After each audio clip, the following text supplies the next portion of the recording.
want to call the Concord Public School Committee to order. Welcome back everyone from vacation hopefully, and Happy New Year. As part of our job is to work with Dr. Hunter and Bob on the budget. Just want to reiterate saying they did a phenomenal job building the budget, presenting the budget, collaborating with the FinCom, Select Board. A lot of work went into this, and I think as a committee we had the opportunity to review it in detail last meeting. So the numbers are very similar, and we owe it to the public to have a hearing to make sure that everyone in town has the opportunity to ask questions, now or forever hold their peace into town meeting. Or wait till the next year. Or wait till the next Or year. next year, yeah. In March. So with that, Bob, I will turn it over to you to set it up, and then we will let the hearing run as long as there are questions. All right, I'm gonna share my screen.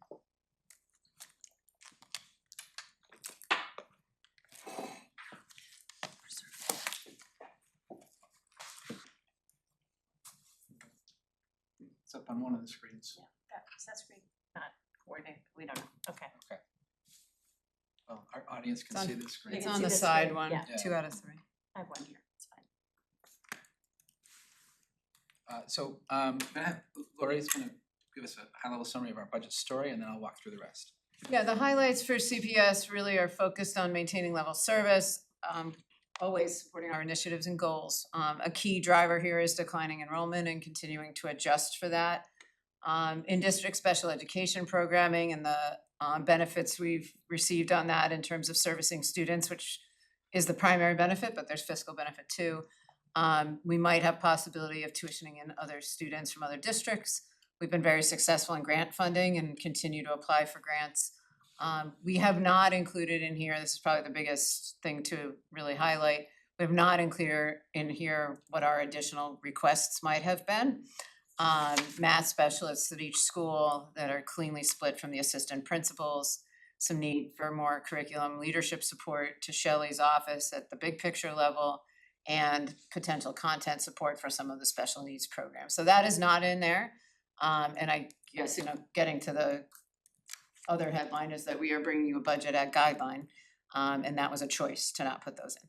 So that's the framework under which we're bringing you the numbers tonight.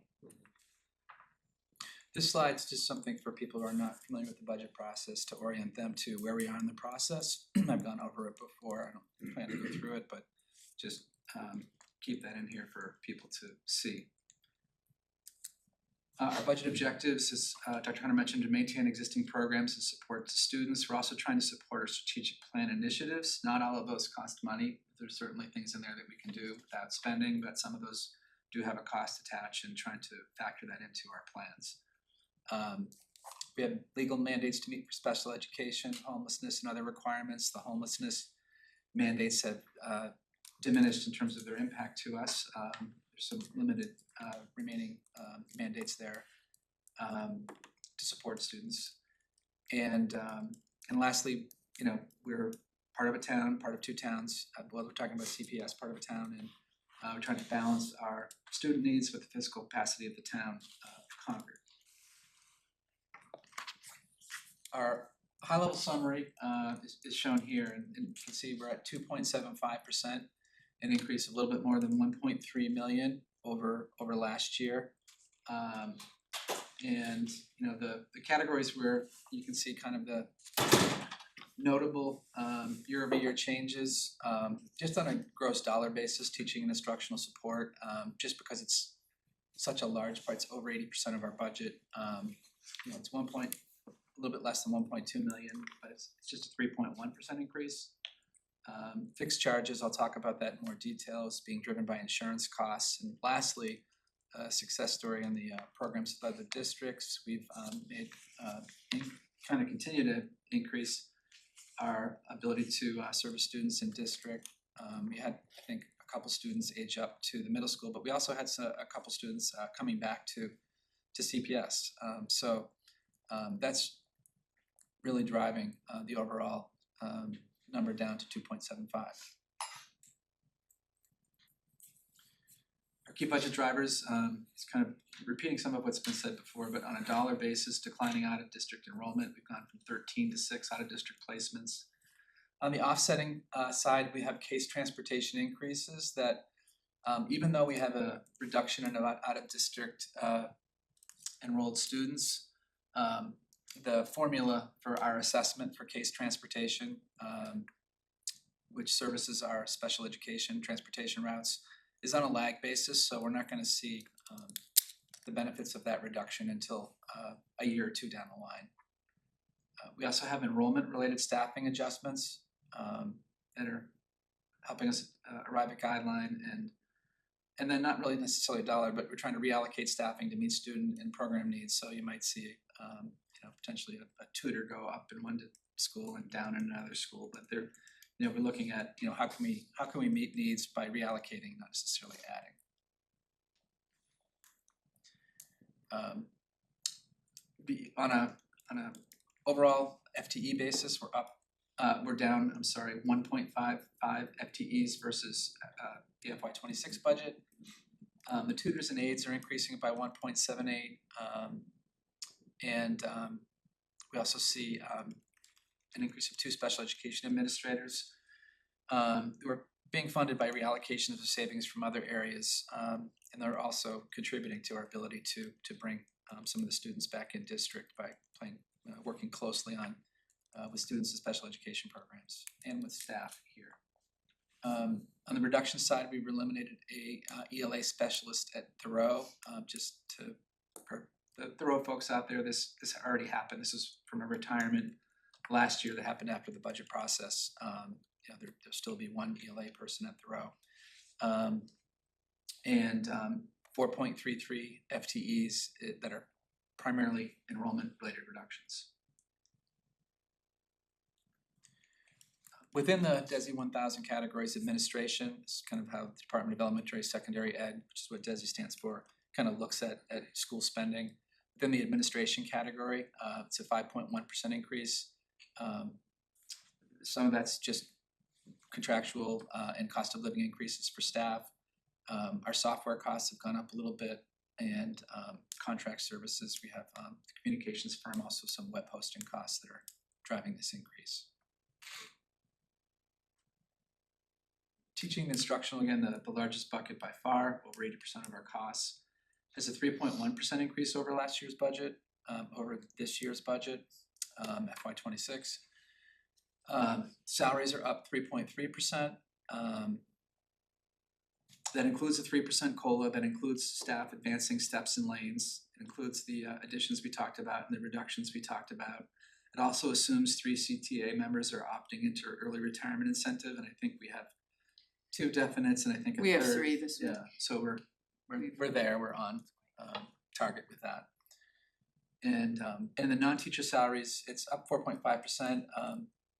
It's up a little bit more than half of an FTE. It's also impacted by a projected decrease in Title I funding, 20,000. So the general fund is absorbing that impact. In the non-salary accounts, instructional supplies and materials are decreasing by 31,000, and contract services is decreasing by 23. It's increasing by 23 even with us adding in the Cartwheel mental health support that we've had at the high school, and we added in CPS this year through budget reallocations. This gives students and families immediate access to mental health services that otherwise might be difficult to get. We've decreased in other areas, translation. We through a grant were able to get a printer copier that does translation. You scan the device and it does the translation. So we save 20,000 annually in what we're doing in that area. And special education contract services were down 40,000. Needs of students differ from year to year, so that's a reduction versus the prior year. Other school services is really being driven by the special ed case transportation assessment. We anticipate in FY28, I shouldn't say FY27 there because it's the 27 budget, but it's really calendar 27. It's FY28-29 where we'll start to see impact of lower number of students being transported reflected in our assessment figure. But in the short term, we're experiencing a little bump. So that's one category that we have a driver going the other way. Our maintenance costs are essentially inflationary increases, slightly higher, about 5% in utilities. We have contractual increases for our custodial maintenance staff. And overall, we're up 3.1% versus FY26. And fixed charges for CPS is primarily insurance costs. The insurance premiums for property and liability have increased by $57,000. Our overall increase here is $58,000. This is being driven by having a new middle school that has significantly more value than the two previous middle schools. So there's a value piece to this, and then there's the rates and the way they assess the premiums. Just overall insurance rates are increasing, we're seeing across both districts in terms of the experience that our insurance companies are having. Out of district tuitions is down $296,000 net. This is really two factors. We look at the gross tuitions; those are down $726,000, and it's coincidentally half of from 1.452 to 7.72 is exactly half of what it was the prior year. That's being driven by 13 students, reducing down to 6 students out of district. So that's a huge decrease. It's offset to an extent by a reduction in the circuit breaker funding we receive. Circuit breaker is driven by our out of district tuition expenses, so with less expenses we're going to get less of a reimbursement. So there's correlation there. Our IDA grant is more flatly funded, so in that area it's stable, but the net of this is with our circuit breaker reimbursement coming down $430,000, we net out overall to a $296,000 decrease. So just a quick highlight of salary versus non-salary. You can see the non-salary includes the out-of-district tuitions. Why that's close to zero. And aside from the general fund, we have other funding sources. These are our projections for next year. Feel fairly confident in kind of what we're looking here. I know there's some discussion at the federal level about what's going on, but these are what we're projecting for next year. We had no further information on what's happening with that transition that we talked about. Yeah, not at None. this point, no. We'll keep paying attention and see if anything comes up.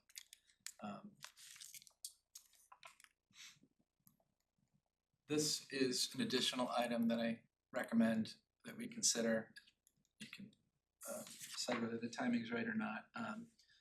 That with our circuit breaker reimbursement going down to such a low level, if we did have a surprise, it might be beneficial to have this fund. At this point, I'm just recommending that we create the fund without requesting any funding to it, because that's the first step, is to actually have such a fund, specifically for school districts. Town would need to be approved at town meeting as well, but the school committee would first have to approve it. I think doing it this way would make it less controversial. Funding it can be a separate conversation at a separate time. For example, if at the end of the year we had leftover money, that might be something we could talk to the town about, trying to fund it that way. But we can certainly pursue that later, but I wanted to put it on the table as something to consider. Bob, can I just ask a question? Given the fact that the warrant's gonna close, do we need to vote? Like Yeah, this so is, if we clarity wanted on this to dates, go the on town draft, meeting. the drafts are due not Friday, the warrant actually closes in 2 weeks. Okay, A little longer than 2 weeks, so you actually could talk about this in 2 weeks at the Concord meeting and And vote decide on it in then 2 to weeks. vote on it. Wouldn't this also be at the region though? Like, wouldn't No. this also? we haven't. No. Oh, we have one at the region, right? 'Cause We do Uh, not we have a do not. special education Oh, no, reserve we fund have, at the we region. have We the don't need one. Capital. place, yeah, capital. We have Sorry. a significantly larger amount of circuit breaker reserves there with the number of students we have out of district, so we don't need it. Like if we had a surprise, we would draw on that first. At some point in time, we might wanna do it, but I think capital is more important at the region, the capital stabilization. if we get down and see our numbers diminish at the high school to like, 15 students out of district, it's probably something we'd bring to you. Sorry, I was thinking about tuitions at the region, sorry, accepting tuition. Non-resident Yes. tuition. Non-resident tuition, Non-resident, sorry about yeah. that. That's what I was thinking as well. I was thinking Yes. about Yeah. that, this is different than that. I see. This is some information about how the fund works. So I'm not gonna go into detail on this, but it basically provides some control. And also, it's not just the school committee, we can't access it, Dr. Hunter can't say, well, hey, we wanna use this now.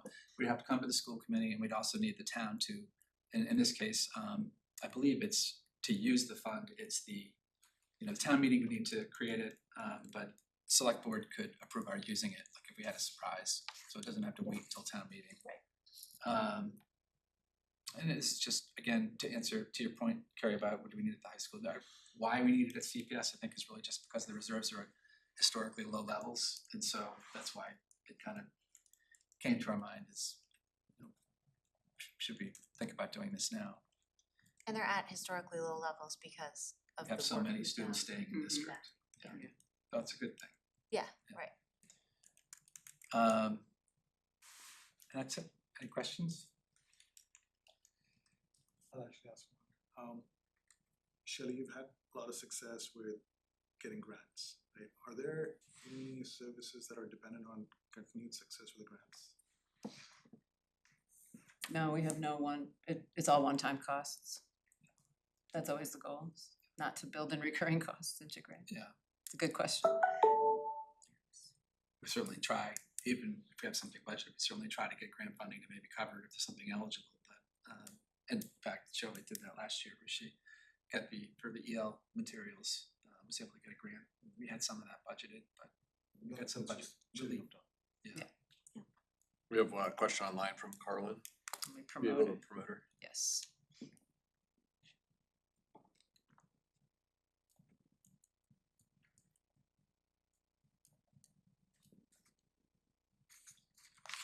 Hi Carlin, Happy New Year. Can you hear us? Happy New Year. Happy New Year to you as well. Hope you can hear me as well. Yep, all good. Carlin Reed, member of the Finance Committee. There we go. Speaking on my own behalf, the question I have is this. Your estimate for the electricity cost for CPS, I think it was $68,000. Does that reflect the new time of day rates that the light plant will be installing starting April 1 of 2026? Are these based on your historical expenses? These are based on our historical estimates of kilowatt usage with the projected rate increase of, I believe it was 4% to 5%. Okay, the 4%, that doesn't reflect any changes in when you use electricity, which is the whole point of time of day use, does it? The peak time of day was 3 to 7 p.m., right? Which is, Not our prime time. Right. Yeah. Yeah. That's not a peak period for our schools. And Bob, has the light board, I guess my question kind of piggybacks onto Carlin's, has the light board reached out about any of those changes that are coming in April or no? They would have communicated it, Okay. yeah, but I mean, it's not, I mean, we're gonna have, our core usage is 8 to 3. Each of three. 9 to 3 for the elementaries, 8 to 2:30, 3 for the middle school. But we also don't have a full year of data for energy usage at the middle school. I guess by April we will, cause that's Yeah, we almost, almost due. Yeah, we So have close in to some sense, it's also an estimate. the middle school. Yeah, I think we do have like 10 months of data. Yeah. Okay, just so you know, there are going to be 2 programs on the time of day rates. One is tomorrow at the League from 10 to 11:30. Jason Bulger will be speaking, and the other is Concord Can is going to have something on January 20th at 8 o'clock, and Laura Scott from the Light Plant will be speaking for time of use.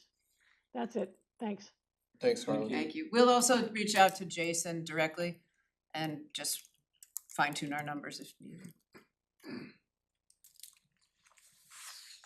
All right, any other questions in the room, online, from the committee? Man, Bob, you did a great job explaining it. So for votes, I think you have options. We didn't put the parentheses next to this today. As I said to you, the warrants actually close on the 23rd. The drafts are due Friday. Typically, we get grace within those 2-week periods. I think you could vote on the 21st. And we can work with them on the prep work that needs to be done, so we're not scrambling from the 21st to the 23rd if you wanna put it on an agenda in 2 weeks. I also think you could discuss adding it tonight. I think we should add it tonight. I move that we had a vote for tonight, because it would be reasonably anticipated that we'd be voting on the budget Or it was after the more of hearing. a typo. Second.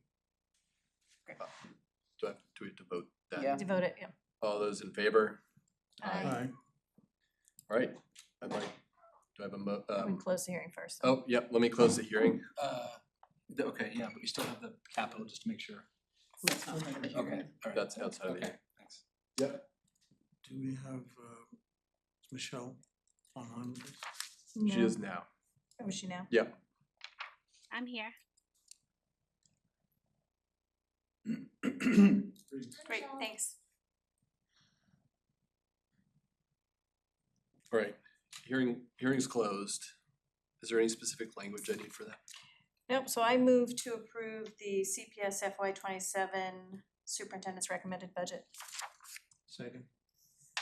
All those in favor? Aye.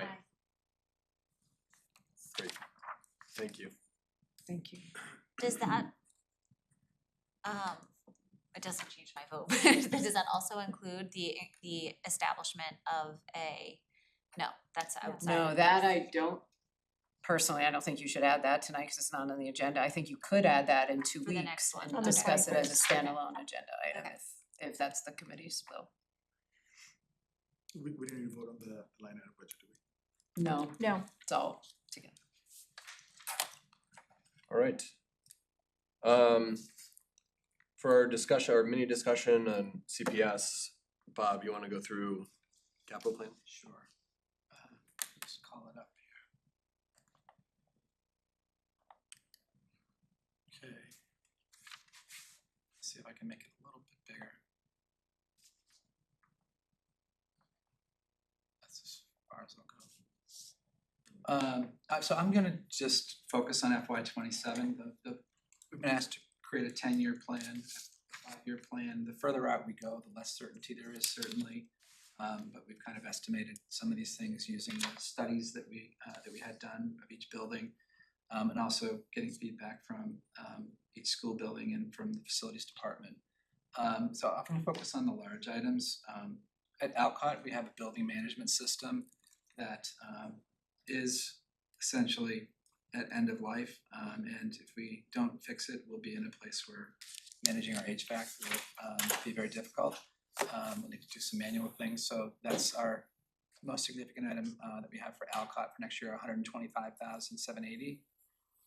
We have smaller couple projects there as well, including replacing the auditorium projector and helping address some drainage issues. At Thoreau,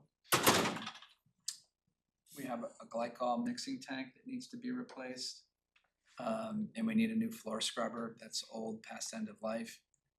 Those are the two primary items at Thoreau. Our work on the Thoreau campus we've already had some funds set aside for that in prior years, so those are not shown here, but that's work that's gonna be happening as we move forward. At Willard, the auditorium has a sound system that needs replacing. We're gonna prioritize that this year, looking at a lighting system there next year. So that's 40,000. We have some various work as well that's been recommended that we do to the outside of the building, including the facade, replacing sections of it, repointing masons, replacing flashings, and we will be moving forward with that next year as well.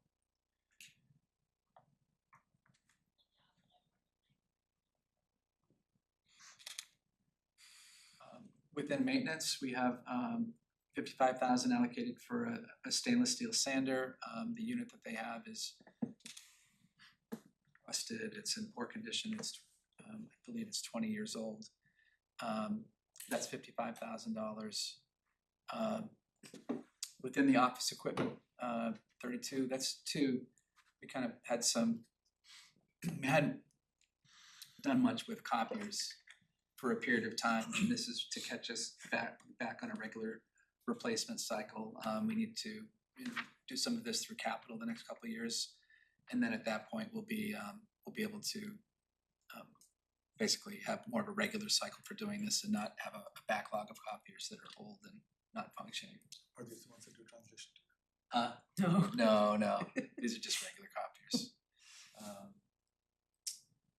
The last item is the elementary schools have dated technology for the video boards in the classrooms, and this is to $144,000 over the next 2 years. It will enable us to put 12 in each elementary school, and basically at about $4,000 each, 3 grades per year, and that will help us cover all of the classroom spaces at the elementary schools. The total for FY27 is $501,430. The way the town looks at this, they categorize things into tier 1, tier 2, tier 3 is very large projects over $2.5 million. Tier 2 is between $250,000 and $2.5 million. Tier 1 is anything under $250,000. All of these items fit into tier 1, which they fund through either free cash or taxation, and they borrow tier 2 and tier 3. So that's the reason for that breakout. And we certainly were mindful of hearing some comments at the FinCom meetings about kind of restricted ability to fund capital this year, and we've really tried to prioritize what we thought was necessary for this year to come in at a number that was manageable for the town. And that is all I have. Any questions? I think Eric had mentioned that like the long-term goal should be about 10%. Is it 10% of your operating budget as in terms of capital spending each year or something like that? Did you catch that? I can catch up Yeah. with them afterwards. But we're certainly under that this year, and like that would be the peg going forward, I believe.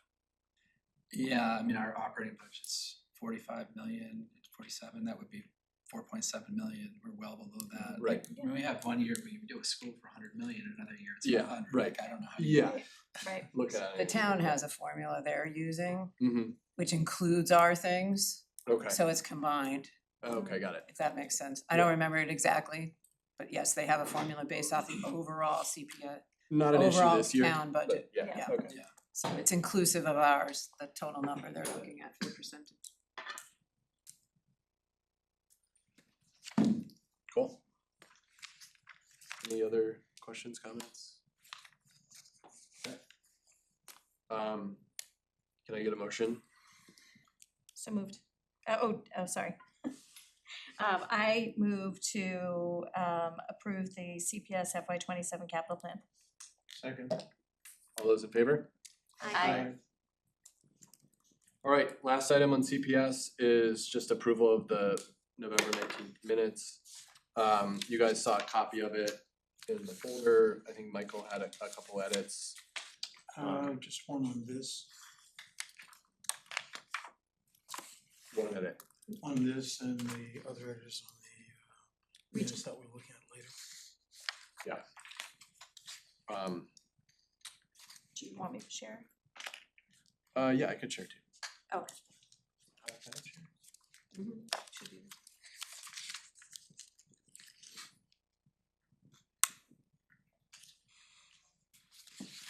Hi, Aisha. Greetings. All right, I didn't have any other feedback ahead of time, just checking, is there any other edits you guys propose? Otherwise, this is the edit that Michael put forward. Just for this and any other minute conversation, there have been some typos that you have a version that we had already corrected, but I don't think you got the version that had been corrected. So we are taking care of all the typos. You can focus on the other Context. important content, yes. So I can get a motion to approve as is, I can get a motion to approve as is with edits. Up to you guys. If there's no discussion, I don't move to approve. I think we, I think we have to move to approve the minutes, you have to add. Amend it. I'll amend it. or can someone approve, can someone ask to move it with the edits Mhm. for the first time? I don't know, doesn't matter to me. Whichever We Robert should probably prefers. discuss, so I'll move to approve the minutes as initially written. I move to amend. Well, we need a second, right? Okay, so Sandeep, you just said the minutes as written, Initially As written. as initially written, so I'll second that. I move to amend. And that also needs a second, right? You also Yeah, need we a second. I'll second that. Okay, Let's discuss. So now you're discussing the amendment. It's just the amendment. okay. Any discussion on the amendment? So I'm not thrilled with the word clarified on there. Cause I don't think that was a confusion anyone had, right? It was, you stated that was gonna be the case. Well, the reason why the amendment was offered is that without that language, there's no discussion about the fact that the issues, the incident could be discussed without exposing confidentiality of any party. So that was never in the article, so I'm placing it just to make it clear that that is an option. Otherwise, would not have been there. So, okay, is the point of emphasis there that you can share details about the incident without violating the confidentiality, Confidentiality of right? any party, that's the point that was added because nowhere else in that section 3 clause is discussed. So I'm fine with that part of it. I think my issue was with the word clarified, because that kind of implies that it was not clear that that could be done. Because it wasn't clear that it could be done. It wasn't brought up at all. That's the reason. It's interesting, I read it a little differently, because when I went back and I read, Dr. Hunter explained the details must remain confidential due to active investigation, so I just took it as that. I thought they were fine as written, but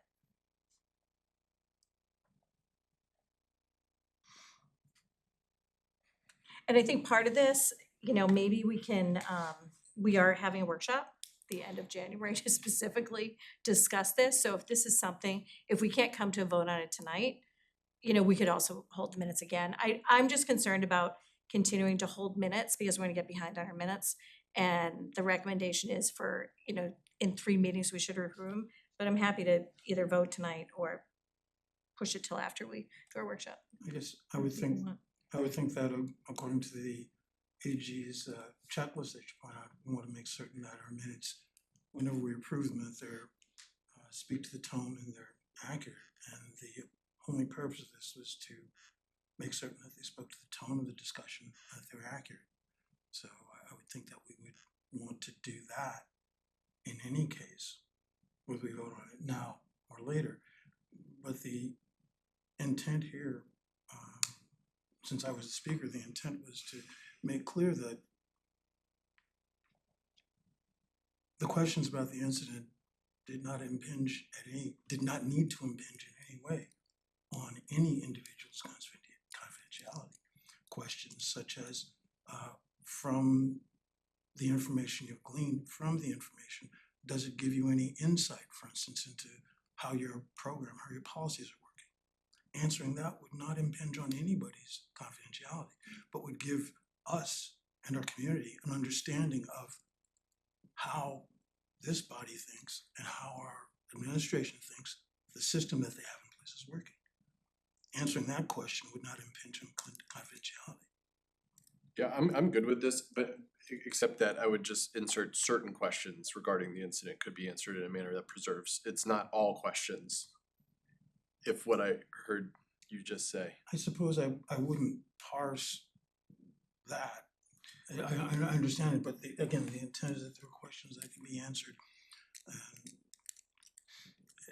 Speaking personally on my intent since I was speaking, Yeah. the questions that I had in mind did not and do not impinge on Yeah, can I- confidentiality. am I helpful if I remind you, you're just trying to document what was discussed? Yeah, not- yeah. Meeting. Not the content of No, I what you're know. starting to But debate I read now. that AG thing too, and my takeaway was someone who wasn't present at the meeting from the community could pick up the minutes and get a pulse on what it was. So if I'm reading this sentence, it's like, oh, there was a hate incident. Mr. Williams clarified that all questions regarding that incident can be answered. No problem. Like, that's deceptive. But I think certain questions regarding that incident could be answered and certain questions can't. Probably take issue with deceptive, But poor choice of words, but So would it fix it if we just said certain questions? that's what I Like, would, could we, that's what I would propose. would we have consensus if it was certain questions? So keep your addition and then just put certain questions. Or Would that some do it? questions or Mr. Williams clarified that process questions regarding that the mean? incidents could be answered in a manner. I'm fine with that. Processed? Process questions. Process Oh, questions. process Yeah. Process questions. Yeah. So it's And not I, questions cause about what I'm incident hearing is cost. that that's the intent, so I'm good with that. Yep, that's fine. So, Okay, so now we're going back to Robert's rules because the amendment was, the amendment was as Can we just written. withdraw it and make a new If we amendment? withdraw it, yeah, and make a new and make amendment. a new amendment and just change the words. Would you, I move to withdraw. okay? It's previous You can amendment. just withdraw it. You don't need a Oh, whole okay. vote. I will Yeah. withdraw it, Okay, and I will move to amend the amendment with the following language. Mr. Williams clarified that process questions regarding the incident could be answered in a manner that preserves the confidentiality of all parties. Second. all those in favor? Aye. Thank you for going through that exercise. But wait, you've got an open motion because Sandeep's Oh. original motion Oh. was Right. as written. Thanks. Yes, thank you, Lloyd. So now we vote down. Yeah. Yes. So all in favor? No, Andrew. You have to. All those in favor? Right? And then you say all those opposed. All those opposed? Nay. Motion does It's not really pass. confusing. Thank you. Alright. So with that, I see we have our student reps are here and Lynette is with us. So I am gonna call to order the Concord Carlisle Regional School Committee meeting. Is Brian coming tonight? Brian is at a concert in high school, Oh, so he will not be joining us. And Sandeep, can you just grab those two nameplates? And Mark and Evelyn and Maddie, you can come join us up here. Then the recognition kids Are they are with us? outside Okay. and some are online. They're coming in now. Okay.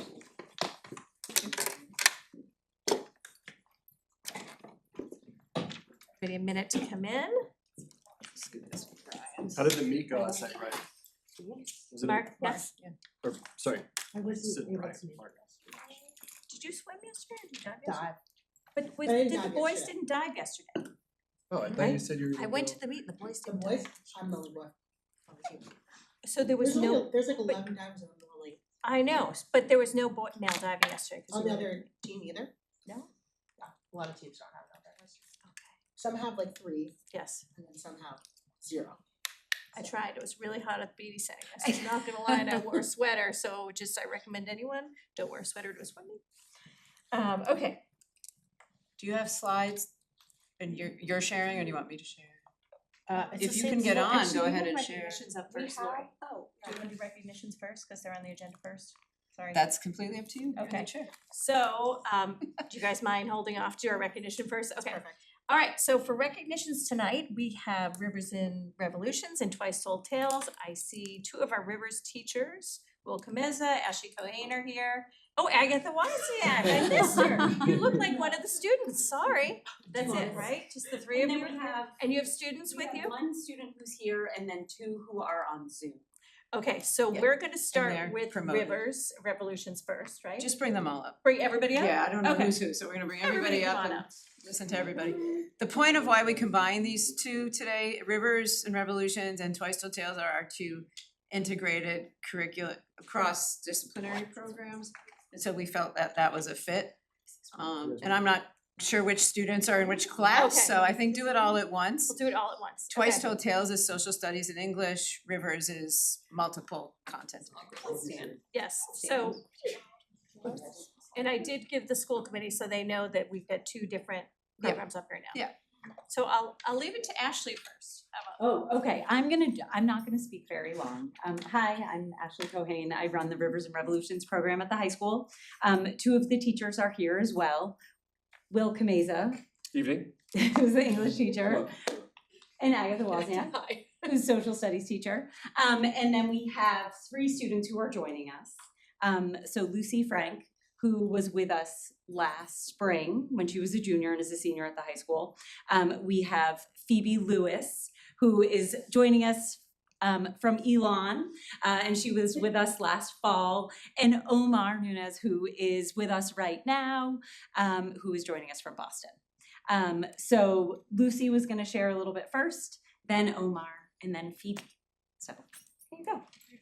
Should I go read it? Yeah, sure, why not? Does that feel good? Lucy, do you want to sit in the chair right here so it's not super Okay. awkward for you? Sorry. Come join us. Good evening. My name is Lucy. I'm currently a senior at CCHS and I participated in Rivers and Revolutions during my junior year. I'd like to share with you how my time in Rivers helped me grow both as a student and as a person. One of my favorite things about participating in Rivers was having the opportunity to explore the town I've grown up in. For example, we often walk down to the Fairyland Woods near campus and learn about the history in that area. For example, the name Fairyland was inspired by Louisa May Alcott, and the nearby Brister's Hill was named for Brister Freeman, a formerly enslaved man who lived there in the late 1700s. In addition to learning about its history, we explored and sketched Fairyland's flora and fauna, and measured the flow rate of the river in the woods. While math isn't always my favorite subject, this project remains a favorite as I appreciated getting out of the textbook and seeing how math can be applied in the real world. After measuring the river's flow rate, we learned about the flow state that can occur when creating art. I consider myself an artistic person, but I don't usually have many opportunities to express my creativity in school, which is why one of my favorite projects was creating my own unique map of Concord. We drew and illustrated the map, depicted historical sites we had visited in Concord, used math to ensure the proportions and placements were correct, and incorporated a piece of our creative writing. I liked being able to synthesize all that I'd learned into one project and explore the connections between different subject areas. One of the most meaningful parts of Rivers for me was keeping a daily journal throughout the semester, which included my sketches, pieces of writing, weekly reflections, math work, historical facts, and more. This journal helped me connect personally with what I'd learned and learn more about myself in the process. I'm very grateful to have had the opportunity to participate in Rivers, and I believe that this program facilitates growth and increased confidence, fosters a diverse, close-knit community, and inspires genuine excitement and learning. Thank you.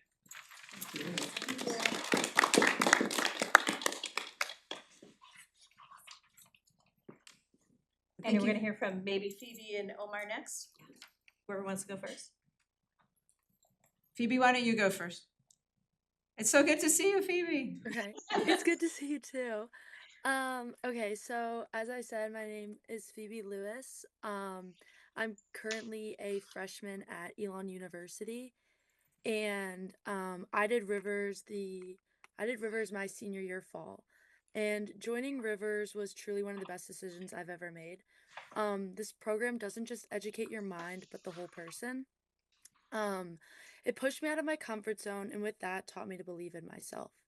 I never really felt like I belonged at CCHS till I started Rivers. I really struggled at letting grades validate who I was and feeling as though my peers were competition and pushing me down. My teachers knew me, but on a very surface level, and I felt I never really knew the people in my grade or even the people in my class very well. With Rivers removing the constant distractions of phones, we as a group really could connect. I formed friendships that were genuine and relationships with teachers on a personal level. Rivers not only taught me about the history and the future of the place I've called home for my whole life, but taught me how to have hard conversations and how to be a good person. I still carry with me what I learned in Rivers class, such as journaling, which has now become a part of my daily routine, but also the small moments that meant so much. Whether it be bus rides, singing songs, canoeing down rivers, learning how to create hand-drawn maps, each moment brought me to where I am today. I still reflect back on my time at Rivers and appreciate how much it changed the way I view school and the way I view myself. I am more confident in who I am and know that I'm capable of much more than I give myself credit for. I'm so grateful for these teachers for creating an environment that allows kids to try new things and sometimes fail, but most importantly, be there to pick them up and support them when they do. It turned the idea of competing with your classmates into motivating one another and working together. I'm so grateful for the time I got to share with my class and the teachers, and also the world around us.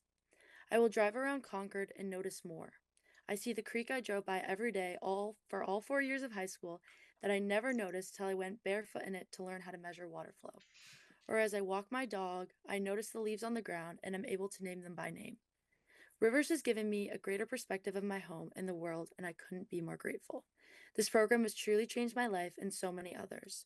I'm so thankful to CCHS for having a program like this, and I'm so thankful for the teachers who make this experience truly what it is.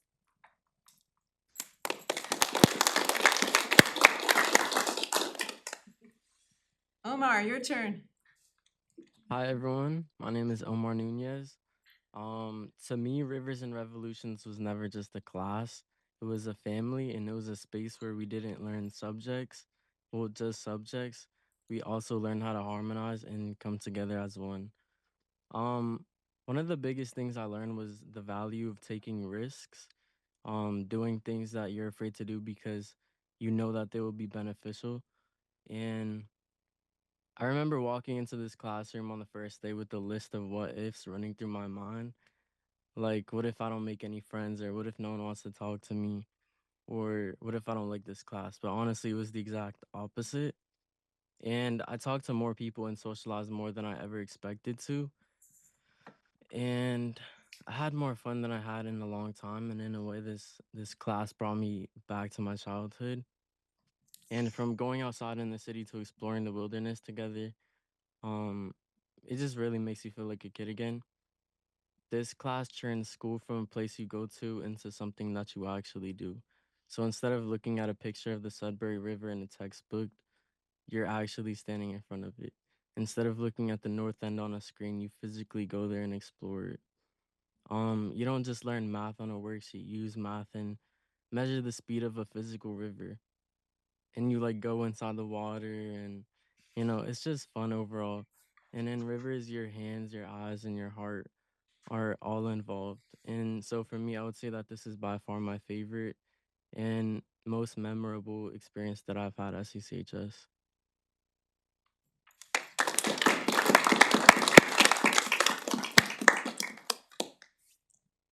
Amazing. Do teachers have anything they want to add to the Rivers discussion?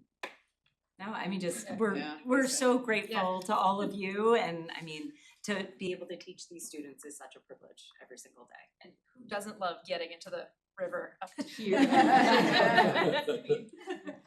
There's a pretty amazing Instagram that I Yeah. actually look at every Yeah. day. Your stories, I'll actually look at them. yeah. And Lucy, when you talked about the journals, So I don't know, my oldest daughter took Rivers and my youngest is going to Rivers. So I'm like, I'm half and half. Half have done it, half haven't. But those journals, it actually, I had not thought about that until tonight. They were a lifeline because in COVID, I ordered the same journals on Amazon and I gave one to each one of my kids. Now only one took to it. One wasn't actually in Rivers, but it was okay. But I was like, you know what? It just is a very different way of learning and the kids get so much out of it. So thank you for all you do for Rivers because it really is more, unless you're in it, you don't Yeah. understand it. It's like it really is like a family. I think Omar, you said that. And I do think that like they're all different kids that end up in Rivers. It's not just a friend group. They're different kids from Yeah. across the entire school. So thank you for what you do. It's great. So should we switch to Twice Told Tales? I had the pleasure of being in there yesterday. What great timing that you're here. Do you want to come together? Do you want to come one at a time? Let's go together.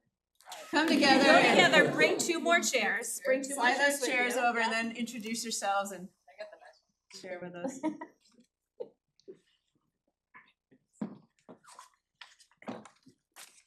Alright, so hello everybody, I'm Claire Razor, class of 2026. I took Twice Told Tales last year. I'm Elias Schwartz. I'm taking it right now. I'm Sarah Nadzo, and I'm a senior at CCHS, and I also took it last year. Yeah, so just to start off, we have a little course description for you guys that we're gonna read, because we don't expect you guys to come in with this knowledge of what this course is about. So Twice Told Tales explores the human condition through an in-depth examination of history, psychology, and literature. Students read classic literature that focuses on the evolution of civilizations, the challenges of sedentary life, the search for meaning and purpose, and the establishment of socio-religious and economic obstacles that divided humanity. We begin our quest in the time of Gilgamesh, the first known written story, and travel to the ancient Greeks and the Bacchae. Then we journey to the Far East, visiting the timeless tales of Mulan and Siddhartha, before concluding our journey with V for Vendetta, my personal favorite. Students are able to immerse themselves in a beautiful woven tapestry of the human condition and how we have attempted to secure meaning, purpose, and fulfillment. Students will also learn literary and psychological theories centered on the timeless human desire to establish meaning and purpose. Students also participate in 2 guided tours through the Boston Museum of Fine Arts and the Institute of Contemporary Art in Boston. The guided tours cover material we have studied in Twice Told Tales. The goal is to see the power of art in deciphering and understanding the cultural value system of a particular historical period. Students will also develop a deeper understanding of the universal nature of the human condition and discover how art is a powerful communicator of historical legacy and societal ideals. So, the way that we kind of laid this out is that I'm going to say a few things, Sarah's going to say a few things, and then Elias is going to add a little bit. So, what I didn't mean to lowball you, I meant that to sound like you were also contributing very well. Alright, so I'm going to talk mostly about the lecture and group work format, which is what I got the most out of from this course, and it's really what I think makes Twice Told Tales unique. So the ways that we incorporate kind of group work and also lecture, we also do reading, essays, and group presentation.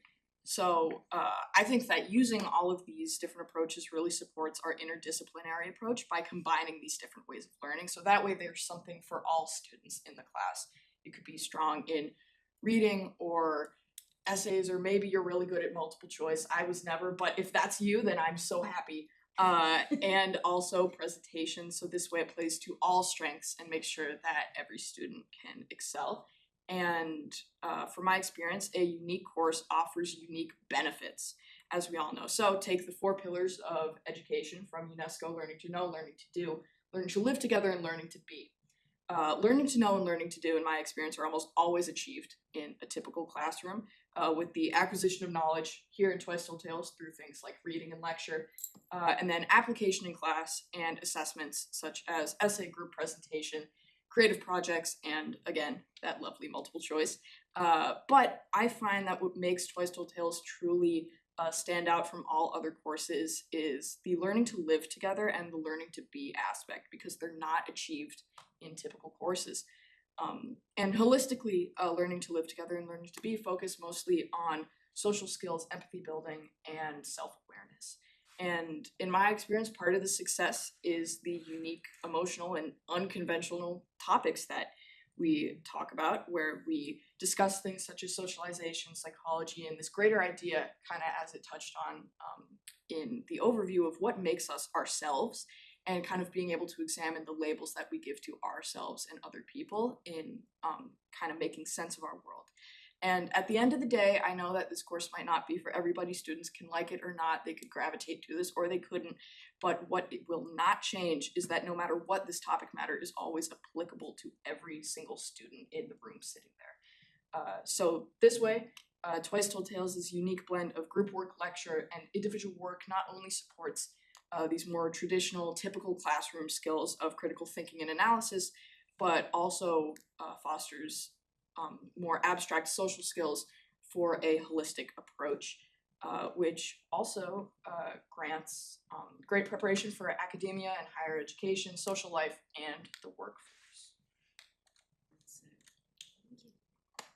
Okay, so I kind of wanted to touch on the part of Twice Told Tales that was most significant to me, which was that as I kind of started progressing through high school, I kind of started to realize that I really love sciences, and I wanted to kind of get more into biology and kind of learn about medicine a little bit. But as I started to take more classes that geared toward the sciences, I kind of started to lose like the humanities and like really focusing on those classes. And for me, taking Twice Told Tales, it was really eye-opening in so many ways because it taught me how intertwined like the sciences and the humanities are, and it gave me a whole new perspective when studying, especially biology, I found this year, and kind of just how intertwined they are. And additionally, like the biggest life lesson for me that I have taken and kind of internalized and plan to continue to internalize in college is I lost it now, but I had it in my brain. But it's a part of the human condition, defense mechanisms, that was it.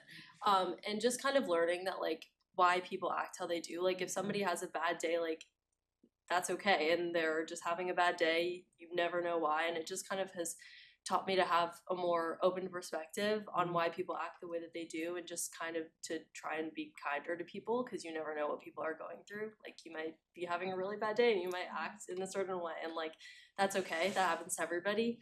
And yeah, that's kind of the biggest lesson that I think Twice Told Tales has really taught me, and I even wrote an essay on it. Like it's really become my mantra just in life.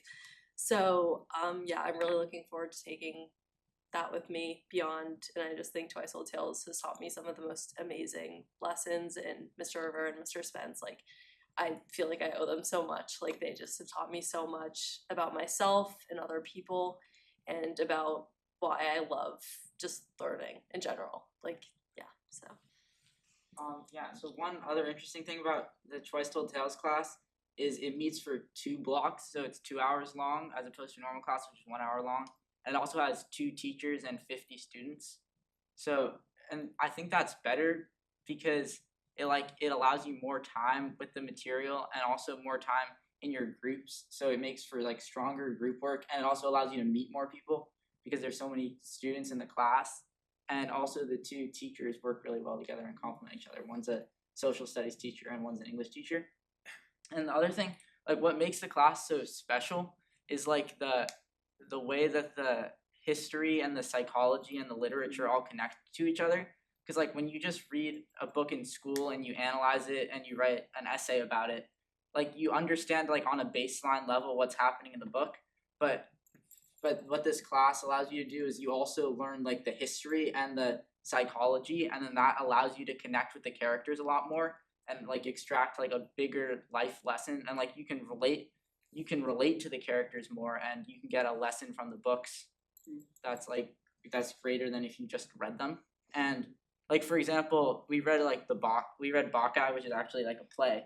And when you learn about it, you also learn about the Peloponnesian War, and as she was saying, you learn about Freudian defense mechanisms. And so then that gives you like a third dimension into what the book's about, because it teaches you it's not just a Greek tragedy, but it's also connects. It's a political statement that the author is making, and then the Freudian defense mechanisms let you understand why the characters are acting in the way that they are, and then also why you're acting in the way that you are. And I mean, kind of just one thing I want to add, like a strength that we share with Rivers, I feel, is just like the great diversity in kids that you get in this class. You have like one of everything in Twice Told Tales, and I absolutely loved it. It really opened my eyes to seeing like the array of people that like come together and just exist in one space, and it's like kids that I never thought that I'd get along with, or just kids that I thought like, oh, we're too different, we have nothing in common, what would we even talk about? But we're sitting here and we're talking about, what'd you say? Yeah, everyone's the same. That's what they teach you. Is Yeah, everyone's everyone's a little bit different, but at the end of the day, we're all the same. Yeah. And then that lets you connect with people more. Yeah. And even with the characters in the books who lived thousands of years ago. Yeah. I think that's all from us. I mean, what an amazing array of students we have. Yeah. Yes. Give them a hand first. I do feel like we be a walking advertisement, because we went 3 for 4 in Twice Old Tales. I got it right at the end, because the last one's taking both. And really, like, look at our kids, like, look at they are critical thinkers, they're well-spoken, Oh my gosh. right, they're making their teachers proud, look at our teachers, like, really exceptional. So thank you so much for coming with us tonight. Does anyone have any comments for our students that are with us tonight, or the programs? Questions, anything? Claire, are you a teaching assistant in that class? Not in that class, but next semester I'm a TA for world cultures. Okay, I felt as though she might be a TA in that class. I was like, wow, Claire could teach the class right now. I wish. And I do think you said it exactly right, that like the range of students in the class and the presentations that both classes do, and again, unless you've had someone in the classes, you don't really see it, but you are so prepared for college from both of those classes, because you're always on your feet and you always have to talk, you always have to present, and you guys clearly have very good presentation skills that come from both those classes, so. But I think it's college and like, even if you don't go to college, like The world. the world. Yeah. Like, this is how professional settings are, you know, it's not traditional learning. So it's just, I'm so jealous. It's awesome. Yeah, that's really awesome. So thank you. Thank you all so much. for inviting Thank us. you. Enjoy your meeting. Thanks. Ashley, you're welcome to stay if you want. No? I appreciate the offer. Okay, see you later. I'll be back shortly, I'm just gonna walk people out. Okay. Alright, and now we get to hear from more CCHS students. See, like, the regional meetings are actually kind of my favorite, sorry, CPS, but we get to start with the students first, so. So we are on to our CCHS students. Yep. So I'm on the Zoom, so if I can, I think I should be able to share, cause I can, share my screen with the slides. Yes, that'd be great. I think you have to get promoted to a. Let me promote you. I tried while I was listening, but I Other. wasn't good at multitasking. You all pick the worst weather day to come in person. Can we just flip that, given my long day here? Thank you so much for coming in person. That's what I meant to say. It came out backwards.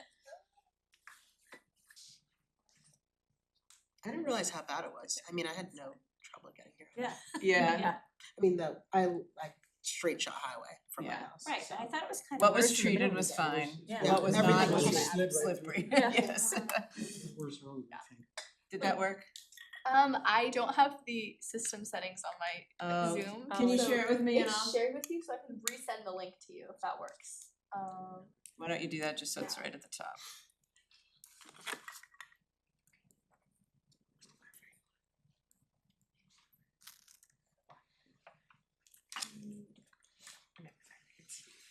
It was.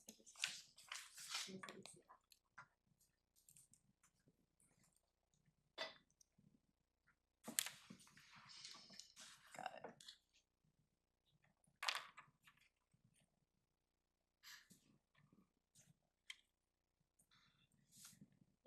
There you go. Oh, I can't go into presentation mode for some reason yet in this room. Increase the percentage, but you're welcome to start. Okay, we can get started. So we're gonna just talk about what we did over winter break. I rested up. I think we had 3 dive practices, so I went to dive and just did some work. I didn't really do much. I had Christmas and that was fun. I just had family over. I did a ton of college apps. I submitted like 16 applications in the span of like 5 days. So that consumed my week. So yeah, that was all my break. I went to St. Thomas with my family, and it was really fun until the last day when our flight was delayed, and then we went to Miami, and then that flight was canceled, and then we spent the night there, and then we went back in the morning, and it was moved to Fort Lauderdale, so we had to go to Fort Lauderdale and fly out of there. We made it back, and I only missed 1 day of school, so it was all okay. That's impressive. I have people who aren't I back know yet in people who many are- places, so. I think I was lucky. But yeah, overall it was a very fun break. Good. Did the 6 of you fly together, or did you get split up? Wow. Okay. Yeah, it was a time. There was a very angry email sent to the CEO of Delta Airlines. I won't read it out, but it was bad. Okay, so then moving on, another thing we had in the past was Prism. I wasn't able to go, but a lot of my friends performed in ensembles, some in chorus, some in band, and some in other personal groups, and I heard it was a really great time. A lot of people went. There were 2 days of it, and it just sounded like a really fun time. Yeah, and then we also were having club window decorating. That kind of happened, I think, the week before break, and then we're still finishing the last decorations. Basically what happens is we have all these windows around CC, of course, and so we split them in half, and then Student Senate assigns them for all the different clubs. And that's really fun because, I mean, even though it's already like halfway through the school year, basically, it's a great way for like clubs to kind of share what they're doing and, you know, even to gain new members, but just to like, it's kind of a nice little thing as you walk around CC, you see, you know, the clubs. And so that's really special. And so, Science Olympiad, I don't know if you can see it, but yeah, in the corner you can see some of our Sorry, members are working on it. It won't go into presentation mode, it shows on my screen, but I'll But stop it's there, you can kind of see the word science somewhat written there, faintly. Yeah, BSU did theirs. I just wanna like give a shout out to Student Center. You guys both are on it and you guys did an amazing job with like the response times, like the time slots, everything was super organized. They have like a diagram of like which window, I was like, which window is it? And I was like, your window 10, like what is that? And they had an entire like printout map of the learning commons with like the windows. It's It so was much more super elaborate easy. than you think to plan that all out. Yes, it was, I like applaud you guys. I can talk about, so poetry out loud, the competition, I was in the class with Aoife, she's in my class and she did an amazing job. I mean, my teacher laid out, we had like 2 days to do it and memorize the poem and do all the things and she did amazing. The hand gestures, like she aced it. And then she went on to the school competition and then won. And the overwhelming majority voted her. So she did an Yeah, so amazing she'll be job. going to the regional competition, and there were 17 finalists, so. Yeah, I don't think we did that when we were. Yeah. Okay, and then winter sports are also ongoing. I know, Mark, you might wanna talk about swim and dive. How's that going? Bunch of meets. I missed it yesterday. Bunch of meets. A lot of them, so this is interesting for me because I'm used to, this is my first year doing dive or even the You swim team. dive only or swim and dive? Dive only. only, good for I you. tried swim first day and I was like, Not there's for no me. way I can do my homework in this. Yeah. I was gassed after. Yeah. So, it's a lot of fun. It's like a good amount of exercise, but nothing like swim. We just listen to music, dive, clap when people dive, super chill. We had a bunch of practices over break and I'm not used to all these meets. I mean, I had like some for track, but 3 in a week feels crazy. They split it girls, boys, freshmen, sophomores, so sometimes it's split up, but for the most part, like, you have to be there and you have to, if you're not diving or competing, you have to like clap for your team, which is really nice. So the team's been great. And the meet yesterday, I think went really well. I believe we won. I think you guys won. Yeah. My friend, this is her first year doing dive and she got a 7 on her dive, which was Good for her. super good. It's out of 10 and that's like a really good score. So yeah. Cool, and then for other sports, ski team, we had our first practice at Neshoba today, which was really exciting. We went to Wachusett, I'm sorry, no, it's Wednesday, I'm scrambled. We had our second practice at Neshoba today, first yesterday, and then we went to Wachusett on Monday. So it's been great to get out on the snow. We were a little scared about how the conditions are gonna be today with everything that happened, but it's actually really good. We like when it's really firm snow, so we had a great time. We were racing right in between LS and AB on the course, there's a little tension there, but and we're gonna be skiing against them in a meet tomorrow, actually, so if anyone has time to get over to Neshoba and cheer us on, that'd be great. And then also men and women's basketball, they had games yesterday, I believe, and I think, I'm not sure if either won, but I heard they all played really well, so that's great to hear. And then Nordic Ski also had a meet yesterday, which I'm pretty sure they won. I saw a few finalists on Mr. Jonkus, the athletic director's page, so that was great to see. And then tonight, I think right now is the chorus concert, which is very exciting. I was hearing a lot of my friends are performing in that. And then I know last night, the middle school chorus, which my sister is in, I guess there was some kind of collaboration with that concert. And so they had like a rehearsal and a pizza dinner, which was really cute to hear that apparently, you know, the younger kids always look up to the older kids. So I think that was sweet for them to interact. definitely. And as I already said, I'll just give it another shout out. First Alpine ski race tomorrow. Yes. Do all the schools come to that? Like, do AB, LS, and CC all compete together? Yeah, we're all in the same league, and then there's I think Winchester, Lunenburg, and Leominster, which I hadn't really heard of before I started ski, but they're in our league, and I think there's a few other teams. We're hosting tomorrow as well, so that means pretty much all that means is that we have to pick up all the gates after. But all of But those teams all come those to the teams show it come, together. yes. Okay, so gymnastics does the same thing. Like they have like 3 different schools at the same time, the same. Yeah, yeah, it's super fun. I know a few people from different, from field hockey or a different sport, and I see them all there. It's really fun. So yeah, Derek Robbins is hosting his Flex Block called I Can't Hear You, a story of living with trauma. So we see him a lot. He's our lead security contact, and I don't really know what the Flex is about. I mean, past the title, so I'm hoping to go and hear a little bit about his story. It's supposed to be like a motivational speech or something, and there's lots of hype around it. I was sitting in the library like yesterday, and one of the kids was walking around shaking the poster and saying, "Everyone come!" So I think there's There's more than a there's good security turnout. No, he's figure, yeah, he's very well connected to the kids. Amazing. Okay, and then also we're getting ready for midterms, which is next week. It's coming so quickly. And so for the seniors, that's gonna be our last bout of exams, which we are very much looking forward to, but also a little bit nerve wracking. And then after that, Q3 will start, so new courses and everything, so exciting. Yes. And then Yeah, so I can talk about the next one. It's the Greater Boston Regional School Advisory Council.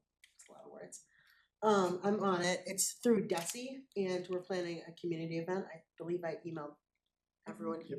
Yeah. I don't know if I emailed you. I looked on the website and tried to see who was on school committee. I remember names, but I tried to get them all. So we invited stakeholders, and hopefully there should be time for you guys to talk in the Zoom meeting if you guys want to, if you guys want to unmute. But my group was the bullying and harassment group. There's also the nutrition and emotional well-being. So we just looked at stats that DESE had on Massachusetts high schools, and we went over like how many professional development days each school has, and like, how many students, when everybody does those surveys, like how many students are reporting bullying, what racial groups, what sexual orientation groups, and like kind of the why. So that's what we're working on now, and that presentation should be done on Monday, which I'm super excited for. Are you presenting on Monday? You yourself? Yes. Me and Anthony Babu, who is a senior. We actually just. Do you know what time that's at? Is it gonna be the 1 hour I'm gonna be there? Yes. Good, okay. I was hoping it wasn't the hour I'm not gonna. Hopefully. Yes. Little shout out to Anthony because he just got into Harvard, which is. He did. Wow. Yeah. Alright, congrats. He just told me. The Black Student Union potluck, you can see in the top right corner, that's a photo from last year. We're joined by, I think, Bedford and Wakefield in that. I wasn't in this one last year, but I'm president this year, so I'm doing all the planning for it. Everything's looking great. We reached out to, I think, 7 schools. I think 4 responded and are planning to come. It's gonna be January 15th, and everything is looking great. We all just like bring food, talk, listen to music. It's the other Black Student Unions at like the local schools, so that should be a lot of fun. Do you want to talk about more? Yeah, and then I actually don't know too much about this, but I think it's this upcoming event with the basketball game with Morgan's Message, which is a club that sent it. I think I remember passing it last year, so that's really exciting to see them now starting to do some more really like nice community outreach in CC. So we're excited to hear about that, and maybe by our next update we'll have some pictures from that and everything. So. I'll just add Sarah, who is here. I believe her and Alex Hooven are like the 2 leaders on Morgan's Message. She was the one in the pink sweater who was, I think that was Twice Told. Yeah. That was Twice Told. I don't know too much about it. I know that it's like a mental health club that other schools around. That other schools around here have. So I'm excited. It's new this year, right? Or last year? Yeah, we approved it last year. Yeah. So, great. Any questions? No. Excellent update as usual. I mean, the high school's just busy. It is. You've been in school for 3 days and I feel like there's just a lot.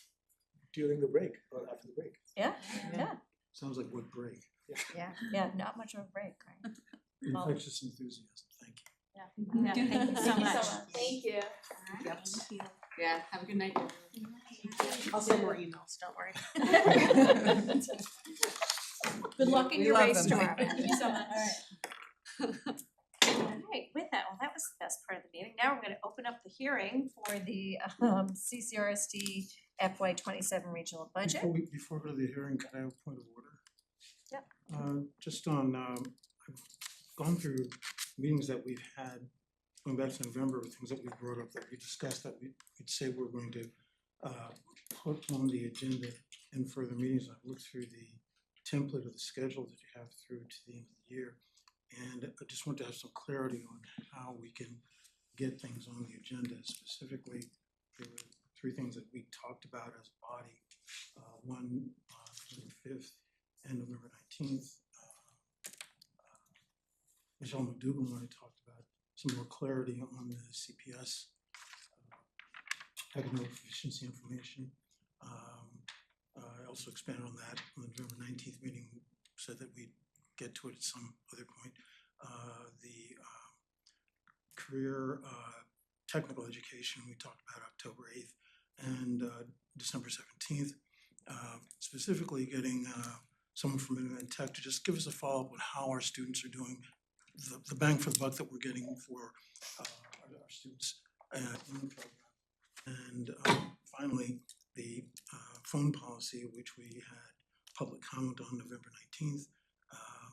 We started to look at the process December 17th, and just a few days ago, yesterday, January 6th, we got more public comment on it. The question is, again, I looked through the template, can we at least thumbnail when we're going to get some of these discussions? So I was gonna bring up the cell phones during the chair's update, because that was my decision not to put it on this meeting, because quite frankly, I didn't have time over the break to do a good service to it. So that will be on the February meeting. The technical education, I think that's just a outreach that you were gonna do to Minuteman, so maybe after break, but I'm not exactly I sure need we're to looking talk for, more on yeah. what I'm asking, because that's not typical to have Minuteman yeah. come talk on students that have sent, because they have their own school committee, et cetera. Anyway, if there's more to Right, so I flesh think out that, there, yeah, I think understand the Minuteman ask. issue. I understand, yeah, I think the Minuteman issue is, once our students leave here, they're no longer our students. So Minuteman would be reporting on the Minuteman outcomes. I guess I don't,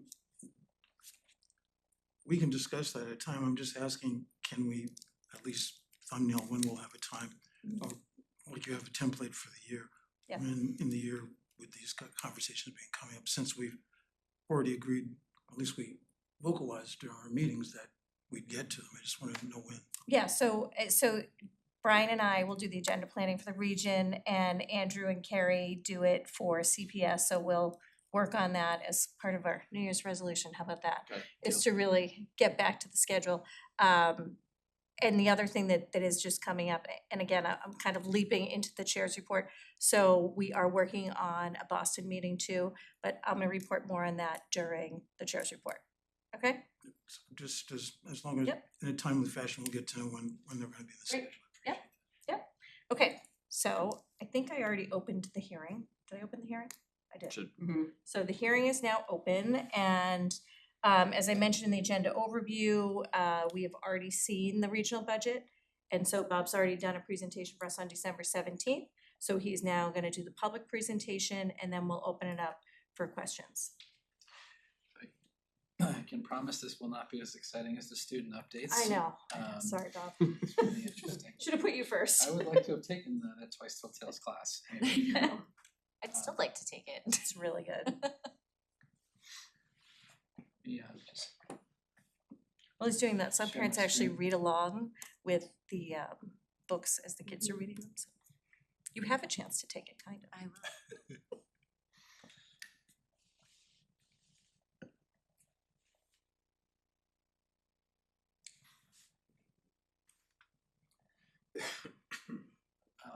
just again, Dr. Hunter is gonna just give you the high level budget story and then I'll walk through the rest. Thank you. So at the high school, our primary mindset as we approached the budget, and really the story that evolved as we crafted it, was maintaining level service and supporting our initiatives and goals. We are addressing the declined enrollment at the high school through this with reductions. Bob's gonna talk on insurance, health costs and the challenges that come with that because it does impact directly against education if we're not careful. In-district special education programming and the status of that, we are now naming the incoming revenue as a revenue source for the students tuitioning in from other districts into our special ed programming at the high school because the number is now significant enough that we can and should name it. And just the final piece, this budget includes no additional staffing. We're actually making reductions. We didn't bring you the wish list. We've chosen to come in and get to guideline, which really was very Carlisle driven this year, given the exponential increases going to Carlisle. But we feel like we've hit that happy medium with bringing the most cost-effective budget that we could while preserving and maintaining programming and doing it in a, I guess the kids showed you, in a quite robust way. So Bob will take you through the numbers and we'll go from there. Great. The budget process, again, this slide is primarily for people not as familiar with the budget process, just outlines the time frame for the process. And I'll not necessarily go into details here, it's here as a reference for people not as familiar with the process. Our objectives are to maintain and support our existing programs and students, support our strategic plan initiatives, support and comply with legal mandates, and to balance our needs with fiscal capacity of our member towns. Our overall budget, you can see from this, is, I can't see because my participants are in the way, excuse me. An overall increase of 1.63% versus the FY26 approved budget. And I'll go through each of these categories. You can see kind of the drivers is really, if you look at the overall increase of 658,000 and our fixed charges going up 544,000. It's driven substantially by that category. We have offsets in debt service, offsets in tuition. The other accounts are relatively modest increases, but again, I'll walk through each one.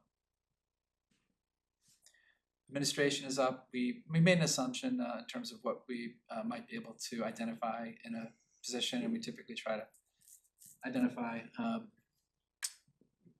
if we can, somebody who's maybe less expensive, but a highly qualified person filling a vacant position, and so there is an increase versus our budget assumption on an instructional tech specialist.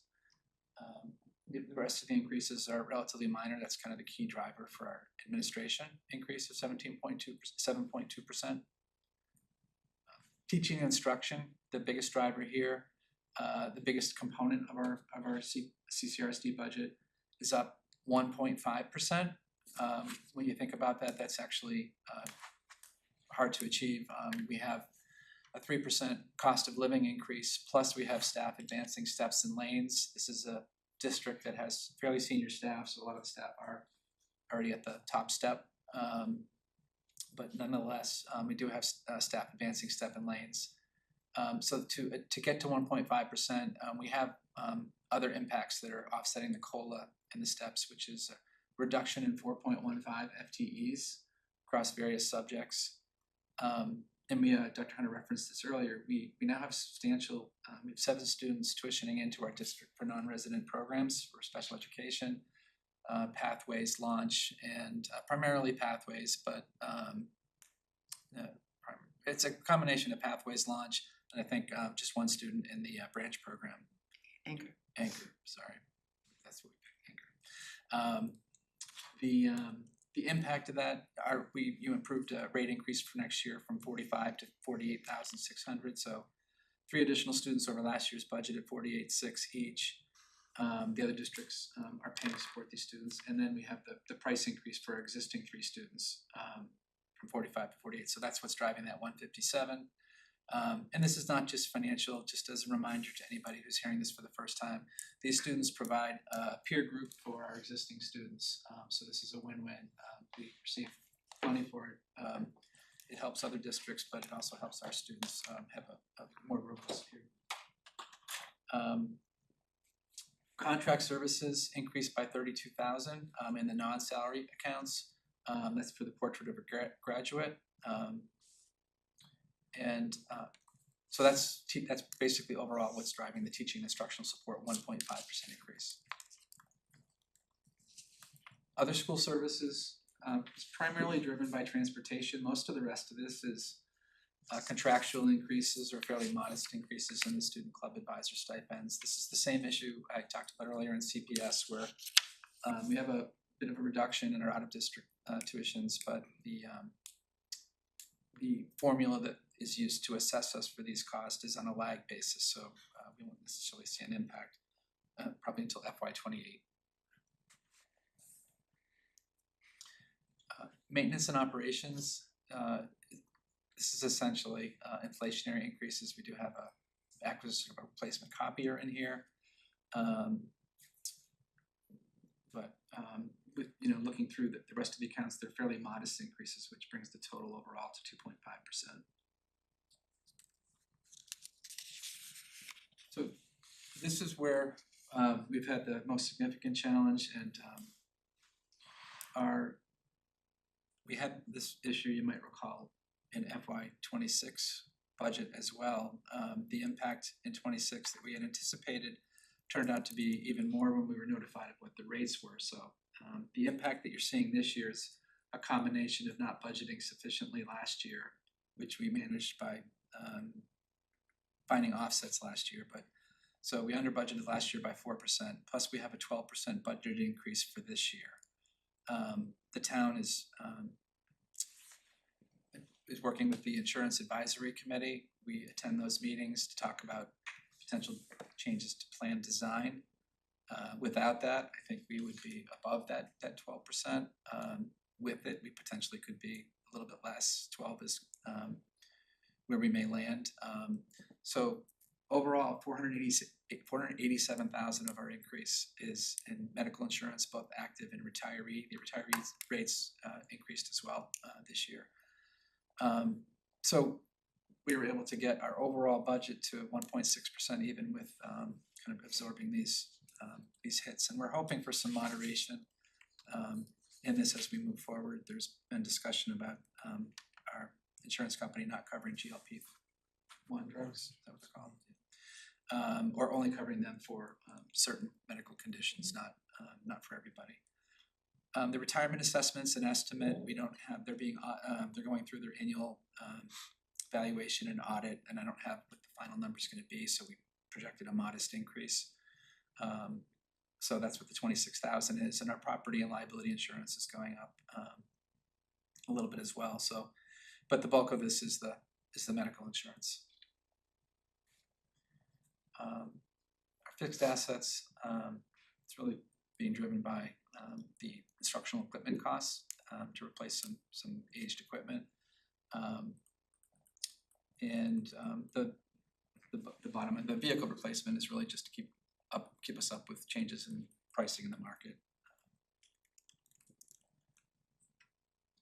Our debt service is a 6% decrease from FY26. We had a bond anticipation note for the landfill, remediation in the landfill that was done several years ago. That was the final payments being made this year. We might have actually recently we just made that, I believe, in the first half of the year. The access road that was paved 2 summers ago, is now added in, and we're making our first principal payment this year. And our existing bonds are level principal declining interest, so that's really what's driving this primarily is the declining interest on older bonds for the CCHS building project. So overall down 226,000 or 6%. For tuitions, we're down overall 323%. This is a combination of the gross tuition cost. It's down 97,000, 2.4%. We did expect this to be much more substantial, but there's been large increases from private special education schools that our students are attending that we've been noticed that are expected. In some cases, like 25%. A typical increase might be 3 to 5%.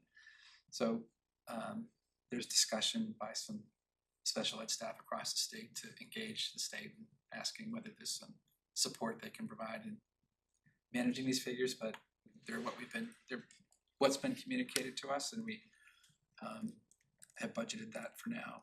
I have no idea whether, I'm not hopeful about there being relief, let's say. Our offsets from circuit breaker and IDA increased. We do have a healthy amount of circuit breaker, more than we had projected last year, so that's being baked into the budget this year. As we move forward, we expect to see that decline, and there's a little bit of use here of some circuit breaker reserves as well. So net out of restrict tuition, it's down 323.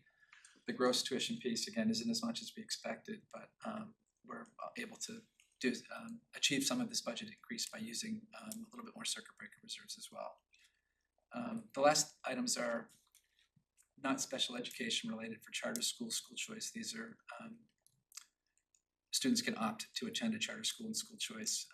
The other setting is a hospital setting, for example. But those are assessed by the states, and based on our enrollment levels there, we're projecting an increase of 54,000 for next year. This is the high-level summary of how much the salary impact is versus non-salary. The non-salary is really being driven by debt and out-of-district tuitions. And it would be even lower without the health insurance piece, and the salaries really being driven by the teaching and learning being below what the COLA, the budgeted COLA is for CCTA staff. This is in our budget, we typically provide some information on some other items in the region that we don't have at CPS. We have an OPEB trust. You can see we're 60% funded based on our FY24 information. I did get, looking at our online statement, we ended up at 11.7 million at the end of June 2025. So at the end of this last fiscal year, about $1.3 million increase in change. The OPEB trust audits being audited by third-party group that does OPEB audits right now, and that'll determine what our liability and funding level are as of June 30, 2025. As a reminder, we have a budgeted contribution this year of $375. This is our revenue budget. Overall, you can see it's flat. The state funding, Chapter 70, is up a bit. I've moderated the interest a bit because interest rates have come down, and so looking at, I think we're going to run pretty tight to the 275 this year, based on what we've earned through December. So with where the interest rates are and a little bit expected, I thought it would be prudent to reduce it slightly. Charter reimbursements, a formula based when students go out, you get certain money back from the state. So I take guidance from the state to budget that. The same Chapter 71 is based on what we're spending on transportation, and the projection is a little bit less than last year. So the assessments, in terms of how our budget gets assessed to the towns, this is the way we basically take our, and I'm not going to walk through this in detail, but the total at the top is our budget. We subtract our revenue sources to arrive at what the assessments are. So you can see, if you just go to the bottom, that our assessments are going up 9.37 in Carlisle, down 0.79% in Concord. If you look at the total, our assessments are going up 1.59%. So even with a 1.59% increase, Carlisle, just because of the shift in enrollments, is going up 9.37%. And so that's a huge impact to Carlisle. And the Carlisle FinCom meeting is next week. Mm-hmm. Thursday next week. And this shows the assessment impact to both towns. Sometimes they look at it without debt and sometimes with debt. So we show the figures both ways here. Without debt, our increase is 2.49%. With debt included, it's 1.59% overall. You can see the shift here in students. So, Concord went down 47 students at the same time that Carlisle went up 11. So that's a about a $650,000 impact just on the enrollment changes. Which is, if you go back to this, there, 777 is their overall increase, 650,000, that's based on enrollment. Our E&D was last certified at a little bit over 1.6 million. This is kind of the regional school equivalent of free cash. It's limited to 5% of our budget. I'll provide an update sometime between now and the end of the year when we've submitted it to Division of Local Services as part of the Mass Department of Revenue. It hasn't been certified yet, so when we get that, we'll let you know. I think it might tick up a little bit from the 1.6 and 4.2%. And one other thing before questions, I just want to remind you, we had talked about the OPEB contribution being repurposed towards capital stabilization. I don't recall if I changed that in the budget. It might be something that I think it's something we have built into our capital plan. Right. I think it's something we're going to want to hear feedback from Carlisle on in our meeting. And I guess I would ask tonight that I ask for the budget to be approved as it is, and if we decide to repurpose it, we could ask for an amendment and I could just shift some of it, maybe some of it, maybe all of it, but I think we want to hear from Carlisle first. Yeah. Right. But again, we're in a situation where the Concord warrant is closing, so we do have to vote the budget again. After the hearing. It's pretty common though that we CPS, vote on it yeah. multiple times though, right? Yeah. We give them it's changed. You can't lower anything. Right. I'm sorry, you You can't can't increase raise anything, it. you You can can't lower raise it, everything. set it backwards. Yes. You can lower it, but you can't You can increase it. not increase whatever you submit to the warrant. Right. So, But I mean, between now and then, like with if Carlisle, to Bob's point, we could vote on it again, or is that after the warrant? you'd have to vote on it, say, the 21st after your workshop. Okay. Right, That would be your last window, I think. we do have an option, right? Okay. Any questions from the committee? No? Okay, so I would open it up to questions from the public. Any questions in the room? Excellent job, Bob. Any questions online? All right, I'm gonna close the hearing. And as we did at the CPS meeting, I would entertain a motion to vote on the budget tonight. Add that to the agenda because it can be reasonably anticipated. Second? Okay, any further discussion? All in favor? Aye. Aye. All right, so now we're gonna take a vote on the budget, so I entertain a motion for that. I move that we vote to approve the FY27 CCRSD superintendent's recommended budget as presented. Second. Okay, any further discussion? All in favor? Aye. All right. Thank you, Bob. Thank Yes, you. thanks, Bob. Thank you. Again. Just a few more times. Yeah, Keep going, at least Bob. 2. You should just Maybe record it 3. and say, here is my presentation for. It's Groundhog Day. As Yeah. presented. Okay, so moving on to the superintendent's and the chair's update, I will turn it to Lori to give her update first. Great, thank you. I have a few things to highlight of varying topics. One is vision of a graduate and the ongoing work at CCHS, which I think my big message is we're expanding that to now be sure we're including pre-K-8 Concord and Carlisle. So we got right into it at Willard the other day with Brian and Katie going to the Willard faculty meeting.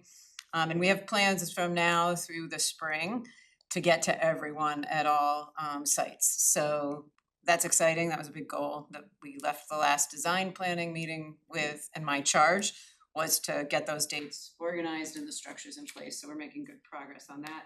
The vision of a graduate next design planning meeting is to January 20th, so 2 weeks from now, as we check in on where we are in the process. In terms of other things that are happening where we're looking sustainability wise, in addition, I have to keep reminding myself this is a regional committee meeting, but in addition to the work we're doing with the middle school and CMLP to get that solar online, and we're looking at some grants to maybe electrify one of the elementary schools. There's some big grant money out there. We'll see. More to come in 2 weeks as we research that for the CPS group. Related to the high school though, there is an electric car charging grant available right now, and you might notice we have none at the high school. So I met with Brian, Bob's been talking to me, I met with Brian and Katie today, who immediately said, can we get the kids involved? So I'm gonna reach out to the green team, we're probably gonna need a little technical support, which I'm borrowing from my middle school design team who have put in chargers. And we'll try to get that grant in and see if we can't get some movement going there. So it's, BD for the? No. There's not a charger BD no, for those. so we've driver's had ed only cars. one driver's ed car that was electric, it had to Yeah. come here to charge. Okay, that's all right. We're really struggling with its usage and that capacity with the range and all of that, so I think we're moving to hybrid cars Yeah. for driver's ed, I think that's the way to go. That's the conversation we've all been starting to have, to go pure electric with no infrastructure is just not gonna work. And the drivers aren't confident yet because we haven't built a capacity for them to have confidence in, so the instructors. So we're just trying to keep everything moving that we can and keep our eye on grants, which I've come to conclude is the way these things are gonna happen. The costs are too high to do them other ways, and you can hear the budget conversations we're having. And yet we know. And the one other thing we'll mention is we did get the grant for increasing infrastructure at Knox Trail for the buses. So that work is underway to Infrastructure where? at the transportation depot. Yeah. Knox Trail is the location of the depot. And so that work is underway with CMLP and obviously our folks, and Bob's involved in that, and building out the charging capacity and the speed of the charging. So that we'll have more options to charge buses and do it more. Those are level 3, right, Bob?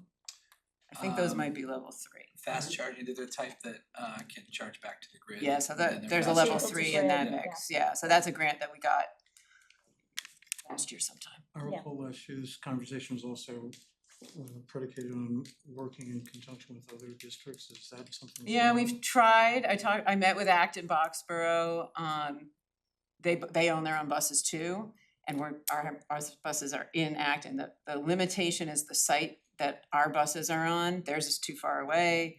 The site that we have doesn't have any more capacity to it and is completely surrounded by the super site there that is so highly regulated, so we kind of hit a little stalemate there, so. We tried to submit a grant 2 years ago with other districts and we didn't get the grant. That was part of the That's federal part of the money, federal money, yeah. yeah. So we're trying some different approaches here. There seems to be a little, I was surprised, mostly state grants. I guess you probably can guess, not surprising. But we're just trying to keep our eye on what's out there and not miss any opportunities. I don't know if our grant writing on this is as great as Shelley's educational grant writing, but time will tell.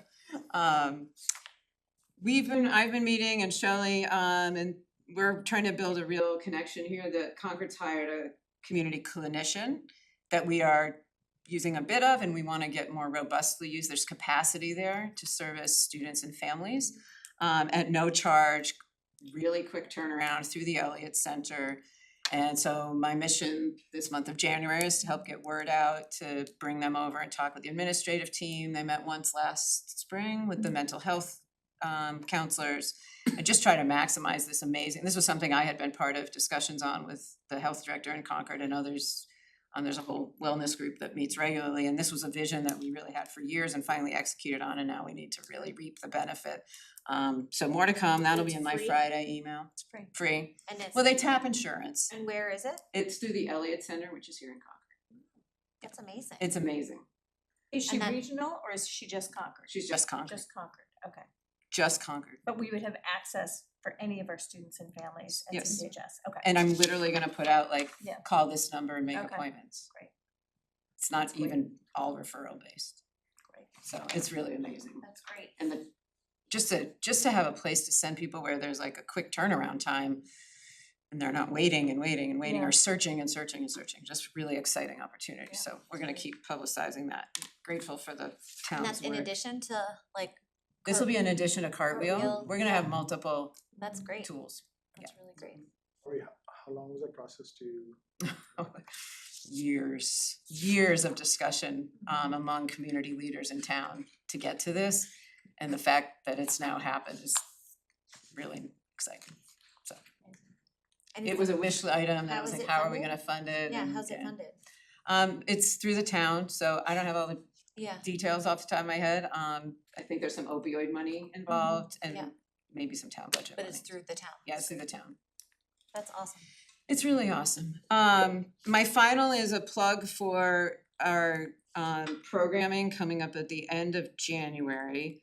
As you know, we've been working with Facing History on our anti-Semitism training with the staff. They were actually at the high school yesterday, doing a parallel of what they're actually gonna do in the community session at the end of the month. So on January 27th, we're hosting a very brief panel just to put all of the stakeholder groups that are working on this.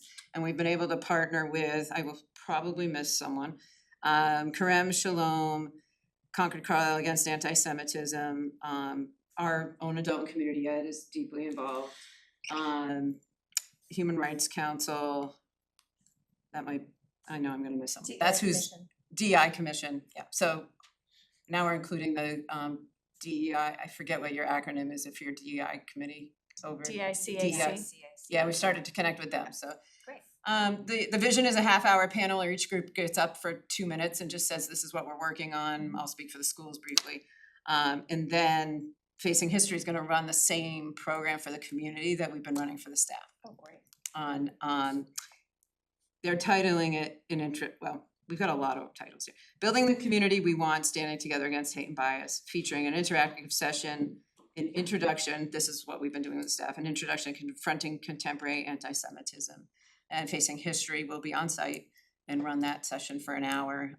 It's highly engaging. I've done it 3 times now and learned something new every single time. And there's lots of small interactive talk.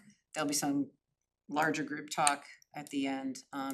All we're asking is people to register through the portal so we have a sense of our SVPs. The high school library, which we think is enough space, but we're not sure.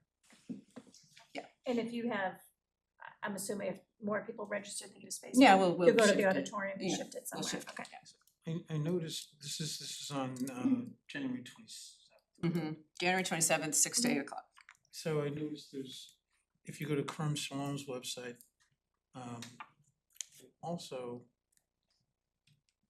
so January 27th at 6:30, an introduction to confronting contemporary anti-Semitism. Yeah, they're one of our co-sponsors. But they're showing it at middle school, occurring at middle school. Well, we'll work to correct that. It was gonna be at the middle school. We moved it to the high school for capacity and to make sure Carlisle wasn't traveling 45 minutes. Thank you, we'll Okay, so clarify with. it's on Karam Shalom's website. Alright, I'll be sure we resend it, thank Perfect. you. So we're excited by that opportunity. Facing History called us brave yesterday to have this conversation. I think that's the goal we're having, right, is let's have those open, honest, brave conversations. And I think this backdrop of a common history and understanding of how we are where we are, just sets a really strong place to start.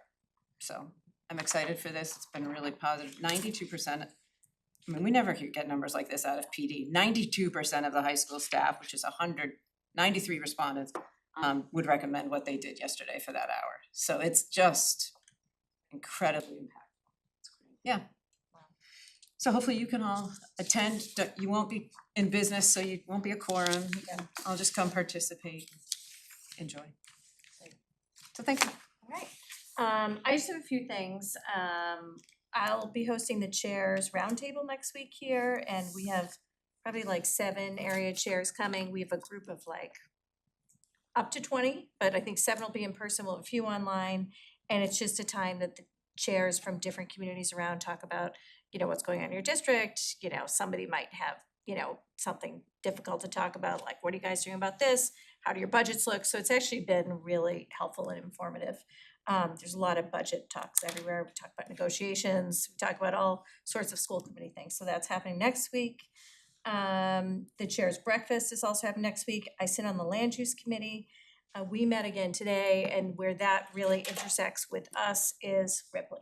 So there's more to come on that, and that committee is really just making a recommendation to the select board as to what we think. So I sit on the consolidation committee for that reason, because Ripley is part of the town departments. Well, not part of the town departments, the school is a department of the town, but this Ripley building is really what we're looking to talk about.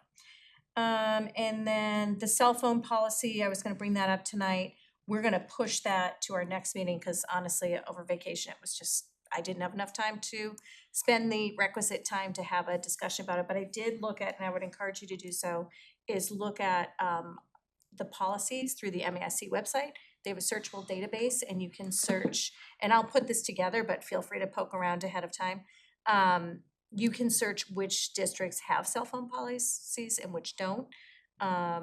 So that's kind of, now I'm giving you more homework to do, but I'll put it together. But if you just are looking for something to do on cell phones, you can certainly do that. And we'll talk about that at our regional meeting in February.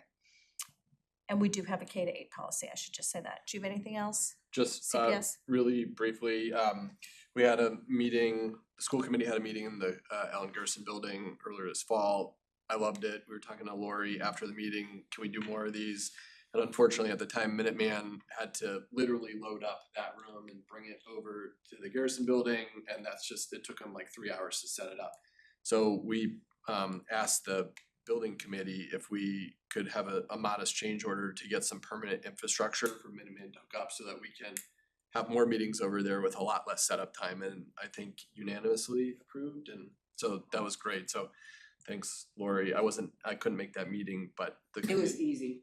committee They thought it was a unanimous. great idea, cause obviously there'd be more than us that can just use it. Yeah. And you're targeting the Concord meetings primarily. Yes. Again, Carlisle traveling that far across town is probably not the way to go, but Yeah, it's, so our it'll be hope is multi-purpose. we can have more meetings as us as a committee, as a CPS committee over there, which is great, but also all you know, All sorts of stuff. all sorts of stuff. So And do you know when, like? We're aiming for the February Concord meeting, so late February is what we're hoping. Wow, okay. Yeah. but yeah, we just wanna make sure they get the right equipment. Yeah, they're working Right. on all that, so we'll keep you posted, but it's fairly fast. Okay, and then they'll have to test it and all Yeah, that, so there but might we're- be some hiccups in the We're technology, hoping, which is okay. you know, late February or March. Minuteman was pumped too. so- Yeah, everybody's excited, so there's been a lot of momentum. And if you didn't see it, I should just also say CCHS was on Chronicle last Yeah. night, so I don't know if everyone Yeah. watched that on the financial literacy class at our high school. So we just have a lot of great programs at the high school that I think it's just important to elevate that and let people know what's going on. It was Should a put great, it was a Rivers great in- piece. It was a great piece, yeah. Should put Rivers and they should put that They stuff found in. I us, know, yeah. they were like Google searching district web pages, found us, so. Yeah. Interesting, that's good, the webpage worked. And the link is on YouTube for anyone that hasn't seen it, so you can search it on YouTube. I might have watched with my parents today and I explained what the cell phone caddies were. So that was Yeah, like yeah, really 'cause you could exciting, see it, yeah. cause you can literally see the cell phone caddies in there. They're like, oh, that's a good idea. I'm like, it is a good idea, it does work. So so that's, take a look if you haven't seen it. And then I'll turn it to Aisha and Michelle are with us for a Metco update. I think just, oh yeah, I think Michelle's there, Michelle's but still not on, here. yeah. There she is.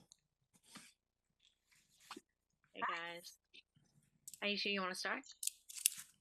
I don't really have much. I'll be attending the 2 community events in Concord in the next couple of weeks, and Michelle and I are having the meeting at the Mattapan Library with the other parents about the medical PTG or the parent group there, just to get some feedback on families that want to be involved.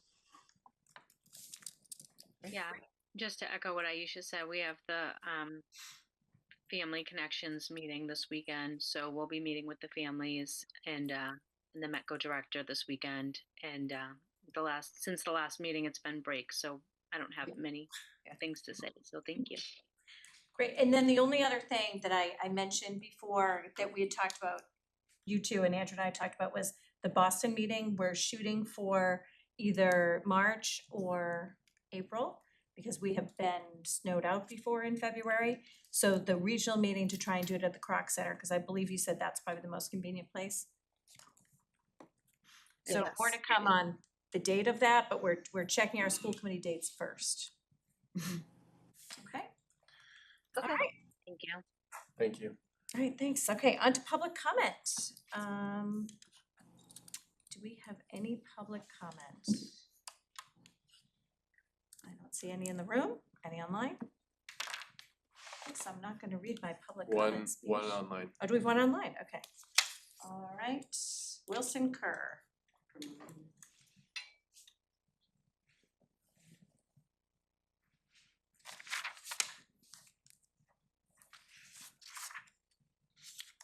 Wilson, whenever you're ready. Hi, guys. Hi. Can you guys hear me okay? Yes. This is a public comment about cell phones, and I just wanted to relate to the school committee an experience my family had regarding Justin Cameron's decision to shut off the school-provided laptops over the Christmas break. I have not followed necessarily the cell phone ban progress. I know there's been a lot of discussion about it. I know there's state law in action, but I guess I just wanted to pass along how impactful it was to have our 12-year-old daughter, who is prone sometimes to watching, little shorts or things on the laptop, be basically screen free. She has a watch. She can't do anything on it. She read every single night of the break. It was amazing, and she enjoyed it. And we've been having some family conversations about the impact of the lack of her having access to the device in terms of sort of how it changed what she did with her free time in terms of interacting with us, and then also just reading.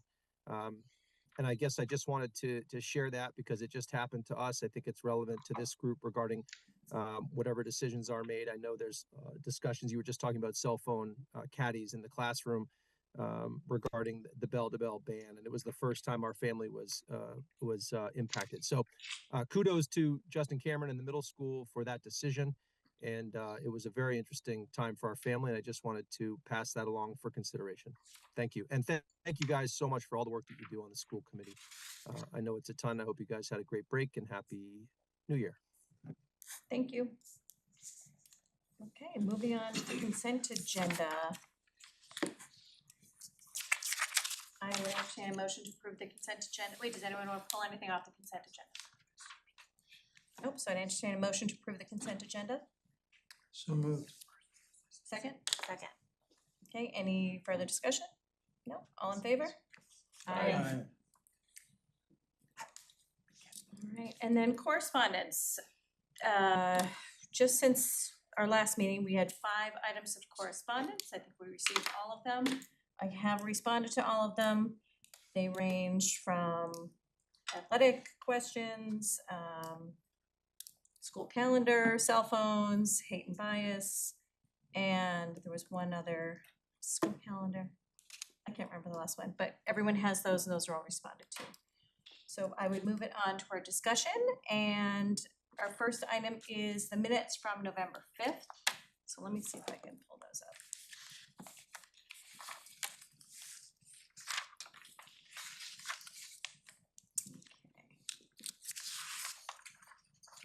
Lynette, I think you were probably here. Were you here during the CPS discussion of the minutes? We're gonna try and do the same thing we did with CPS. I think you might have been here. I think she was sitting there. You're sitting there? I'm sure you were paying attention, so. Alright, hold on. Oh, wrong agenda over here. Do you have the minutes? Can you try and Yep. pull them up? Only because I have the wrong, I might have.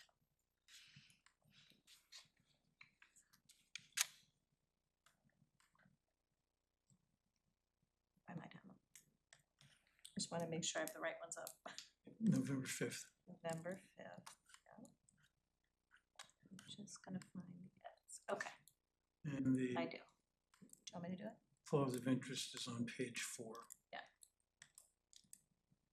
I think I can do it, Andrew. If you do it faster than me, I go think, for yeah, it. let's see who gets it up first. Okay.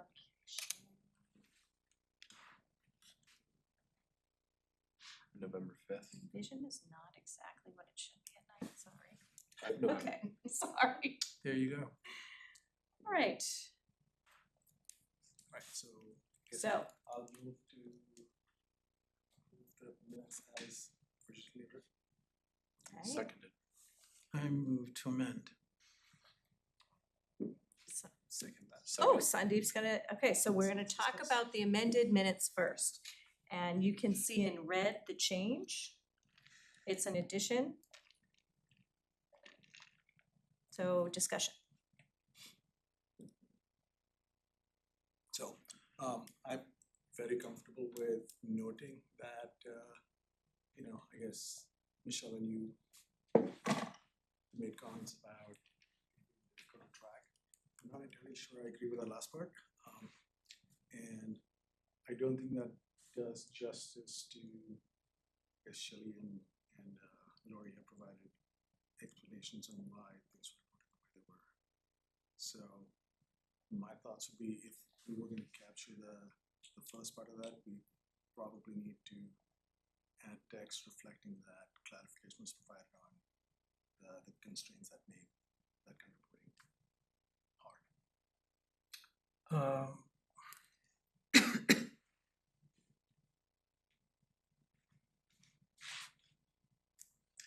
I guess what I would make to that is the second sentence, methods to address this were discussed. I'm comfortable with the addendum as with the amendment as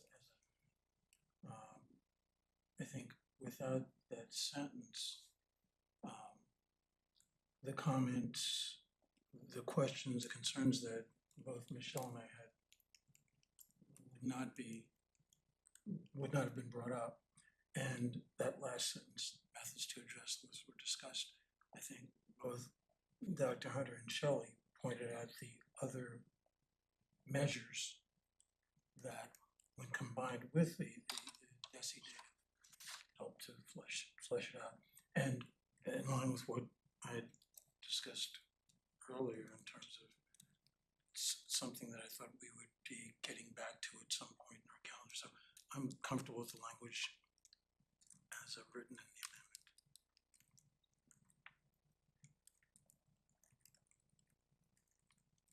So Sandeep, you're not comfortable with the second sentence?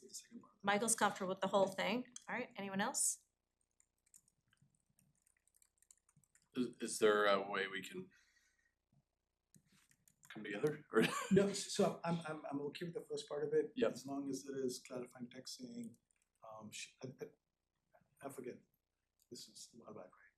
I think it was Shelley and Lori, both of you provided additional detail on why, that kind of reporting would be hard. And I understand, listen, I ask questions about that too. We'd love to see it. But we have certain reasons we cannot discuss it publicly. And again, correct I me think if I'm wrong about that. I think that again, methods to address this were discussed, encapsulate that. I'm comfortable. Okay, so I'm good with that. I don't think it's not committal. It's a fact statement. I think it ties it together to it provides that there was a resolution in the that there's a back end to the discussion, I think if we don't add that last sentence, then it almost seems unfinished.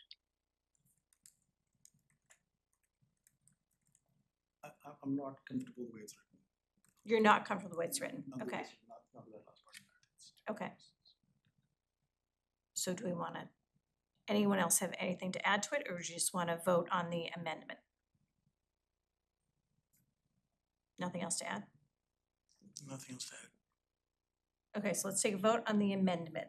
So it would be accepting this exactly as written in red. Okay, all in favor? Aye. So 3 in favor, opposed? Aye.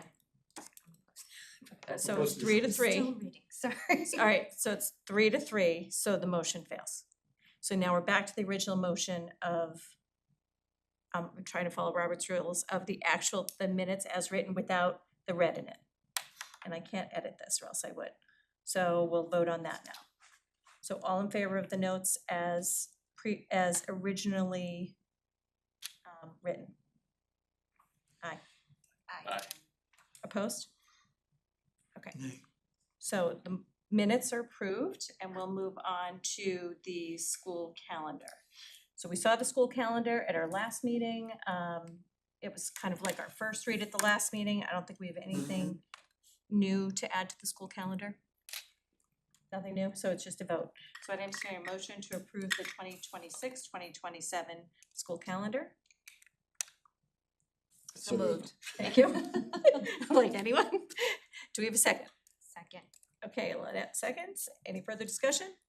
No, I just wanted to make sure the hyperlink worked and it works, so. Okay, great. Thank you. Erin spent a lot of time on that. She's really frustrated when I'm it telling didn't you, work it's a for comment I get a lot. People like. People wanna see the calendar. This is Yeah. a Yeah. highly anticipated document. It is, and We're traveling now. yes, Definitely, and I don't know where we're gonna travel to, but we'll see. all in favor? Aye. Okay. And then we have the capital plan, and we again saw this at the last meeting. Bob, I'm gonna stop my sharing, sorry.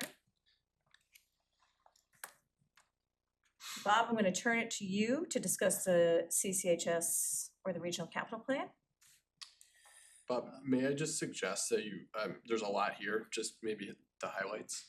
I'm just gonna focus mostly on 27. Okay. And I see the 10 minutes there. I'll stick to my 10 minutes. Well, 10 minutes is just a suggestion. You can do it in 2, I'd like and you to do it 5, and less if 12, you're just listening. a suggestion. For the record, whenever I go over, it's not because of my presentation, Okay, it's because of the okay, questions, but anyway. So, They're ready to I go mean, I home, think Bob, but the anyway. recommendation is supposed to include time for questions, but just You do you, Bob. And we've So, already You used do a you, minute Bob. of making jokes, so. So I think when we do meet with Carlisle, it's important that we share this, particularly and also And this- Victor is still on, I should just note that, Victor Okay. Liang from Carlisle FinCom is still on. So there was a comment, not from Victor, but another Carlisle FinCom member too. We talked about, I don't know if we brought up capital stabilization last year, I think we did, but that there was definitely feedback from one member that said, well, there needs to be a capital plan if we're gonna even consider that. This is being developed in part because of the challenges we had in funding the amenities building, but also just recognizing the constraints of the towns to have a capital plan and have a way to pay for it, that we don't have to ask for additional money from the town. So my key takeaway here, I just, looking at what's on here, the big ticket item is the football field turf. There's some other items we have in FY 27, but the big item in FY 28 is the football field turf. And we'd have to do a design next year to have the bid document created. A few smaller items, a special education van, that's 2008 model, we need a new van, we have 2 programs that use it. And 90,000 for the utility body plow truck, I do wanna point out, each maintenance member has a truck, they need to drive to buildings and do their work. We have plow attachments on those trucks, we would need to get these trucks anyways, our maintenance staff needs trucks, so this is not like a incremental ask. I think it's just replacing one that we have so that our maintenance team can get around, but also getting the plow capacity on it. What I wanna focus on, the one thing I wanna focus on is the numbers at the bottom. Sorry, Bob, can I ask you a question about that? Yeah. This was during the joint meeting, I think Mary had asked something about doing something with the town. Did that discussion happen or? I'm sorry, you have to say it louder, I didn't hear you, Sandy. Mary had asked a question about whether this is something we could share with the town. Do you Well, know I mean, this if we shared this person with the town, then the work at the school wouldn't get done. Not Like, the plowing and things like Oh, that. that's We something did can meet ask with about. Carrie and her new CFO, the new CFO Jennifer, and we took a more big picture approach to where could we start doing some overlap. I think we all agreed it's the outdoor spaces, we already share them out, some of that's not even well documented. And where else could we? An immediate turnaround on the plowing and all that, like they're straight out, and I mean, on a day like today, I don't wanna play with what they're doing. But I think the outdoor campuses are the place to start that discussion. So we haven't really been able to get farther than that, cause we're all in budget season and everything, but that seems like the starting point.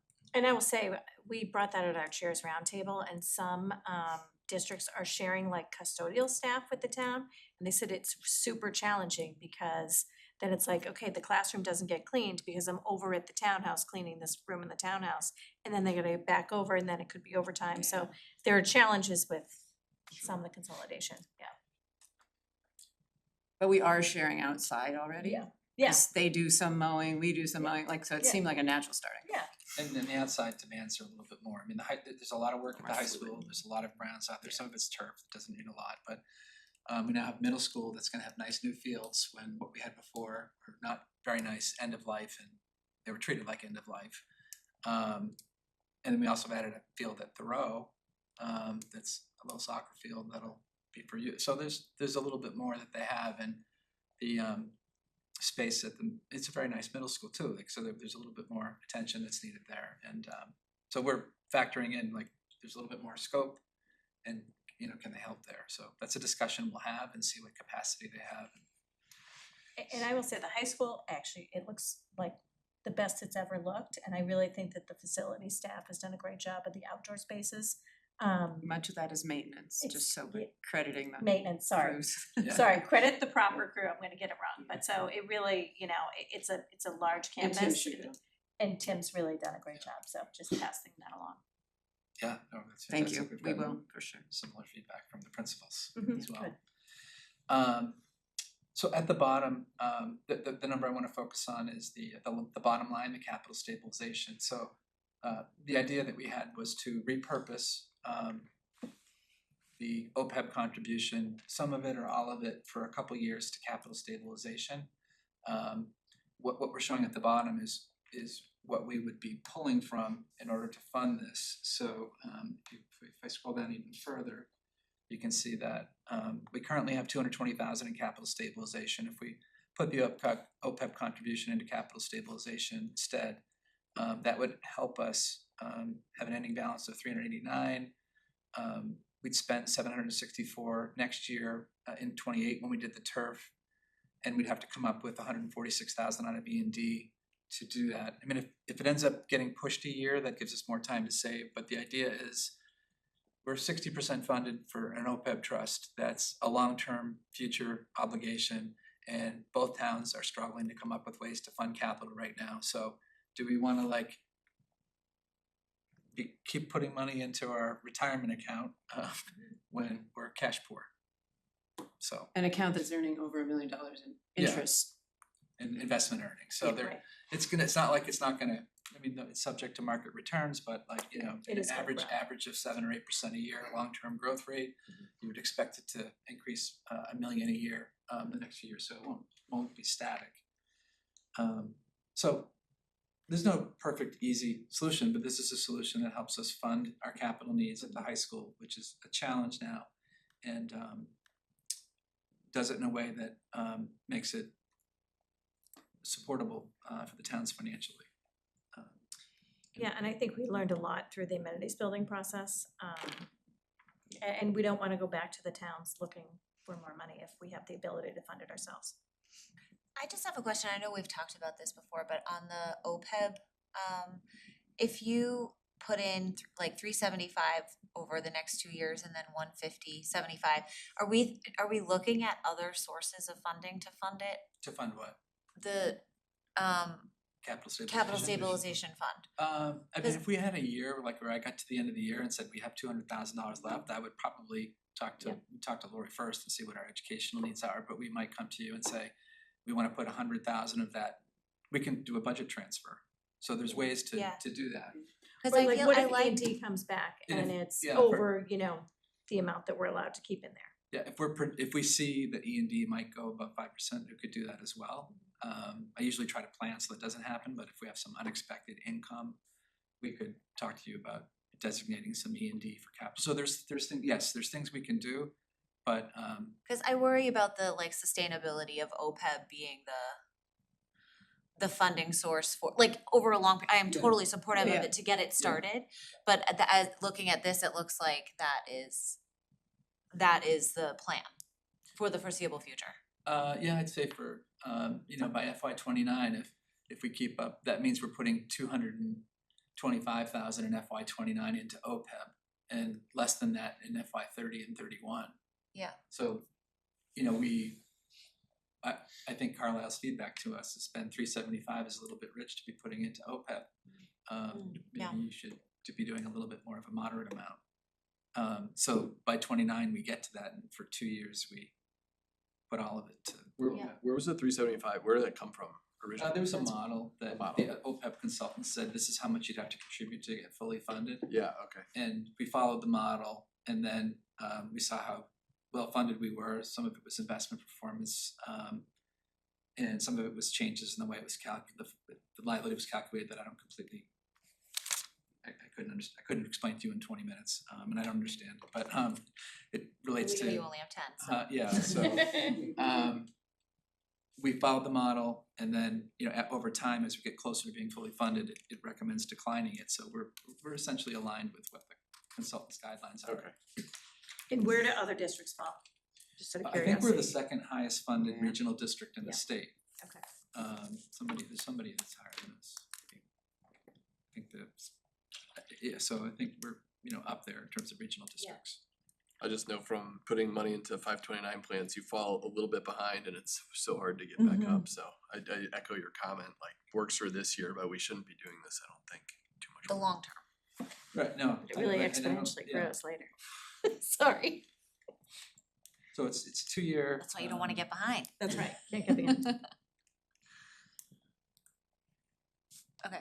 All Sorry. good, all good. You've been ahead, I think. Yes, this no, year, no, right, it's for very it, healthy, it's um, very healthy, And then now yes. you've got some room To because play you've with been it, ahead, yeah. but you're right, don't get all the way off course. Yeah. Yeah, and if we need capital, we should put it in the capital plan, and go get capital. And we should budget it, exactly, that's exactly right. This just isn't the year, I think we can fit it with the big increase we have. Yeah. The other thing I would say is you can get stuck, like if we fully fund, our pension's close to fully funded. If our OPEB's fully funded, you can't use these for other things, so we have this pot of cash that we can't Right. use. Right. So I actually don't think we should try to get 100% funded, I think our target should be something a little bit less than 100%, but that's, when we get to that point, we can have that discussion. Yep, Okay. thank you. Anything else on the capital plan? No. So with that, I would entertain a motion to approve the FY 27 CCRSD capital plan. So moved.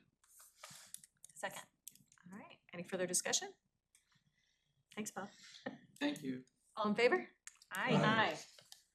All right, and with that, I will adjourn the regional meeting.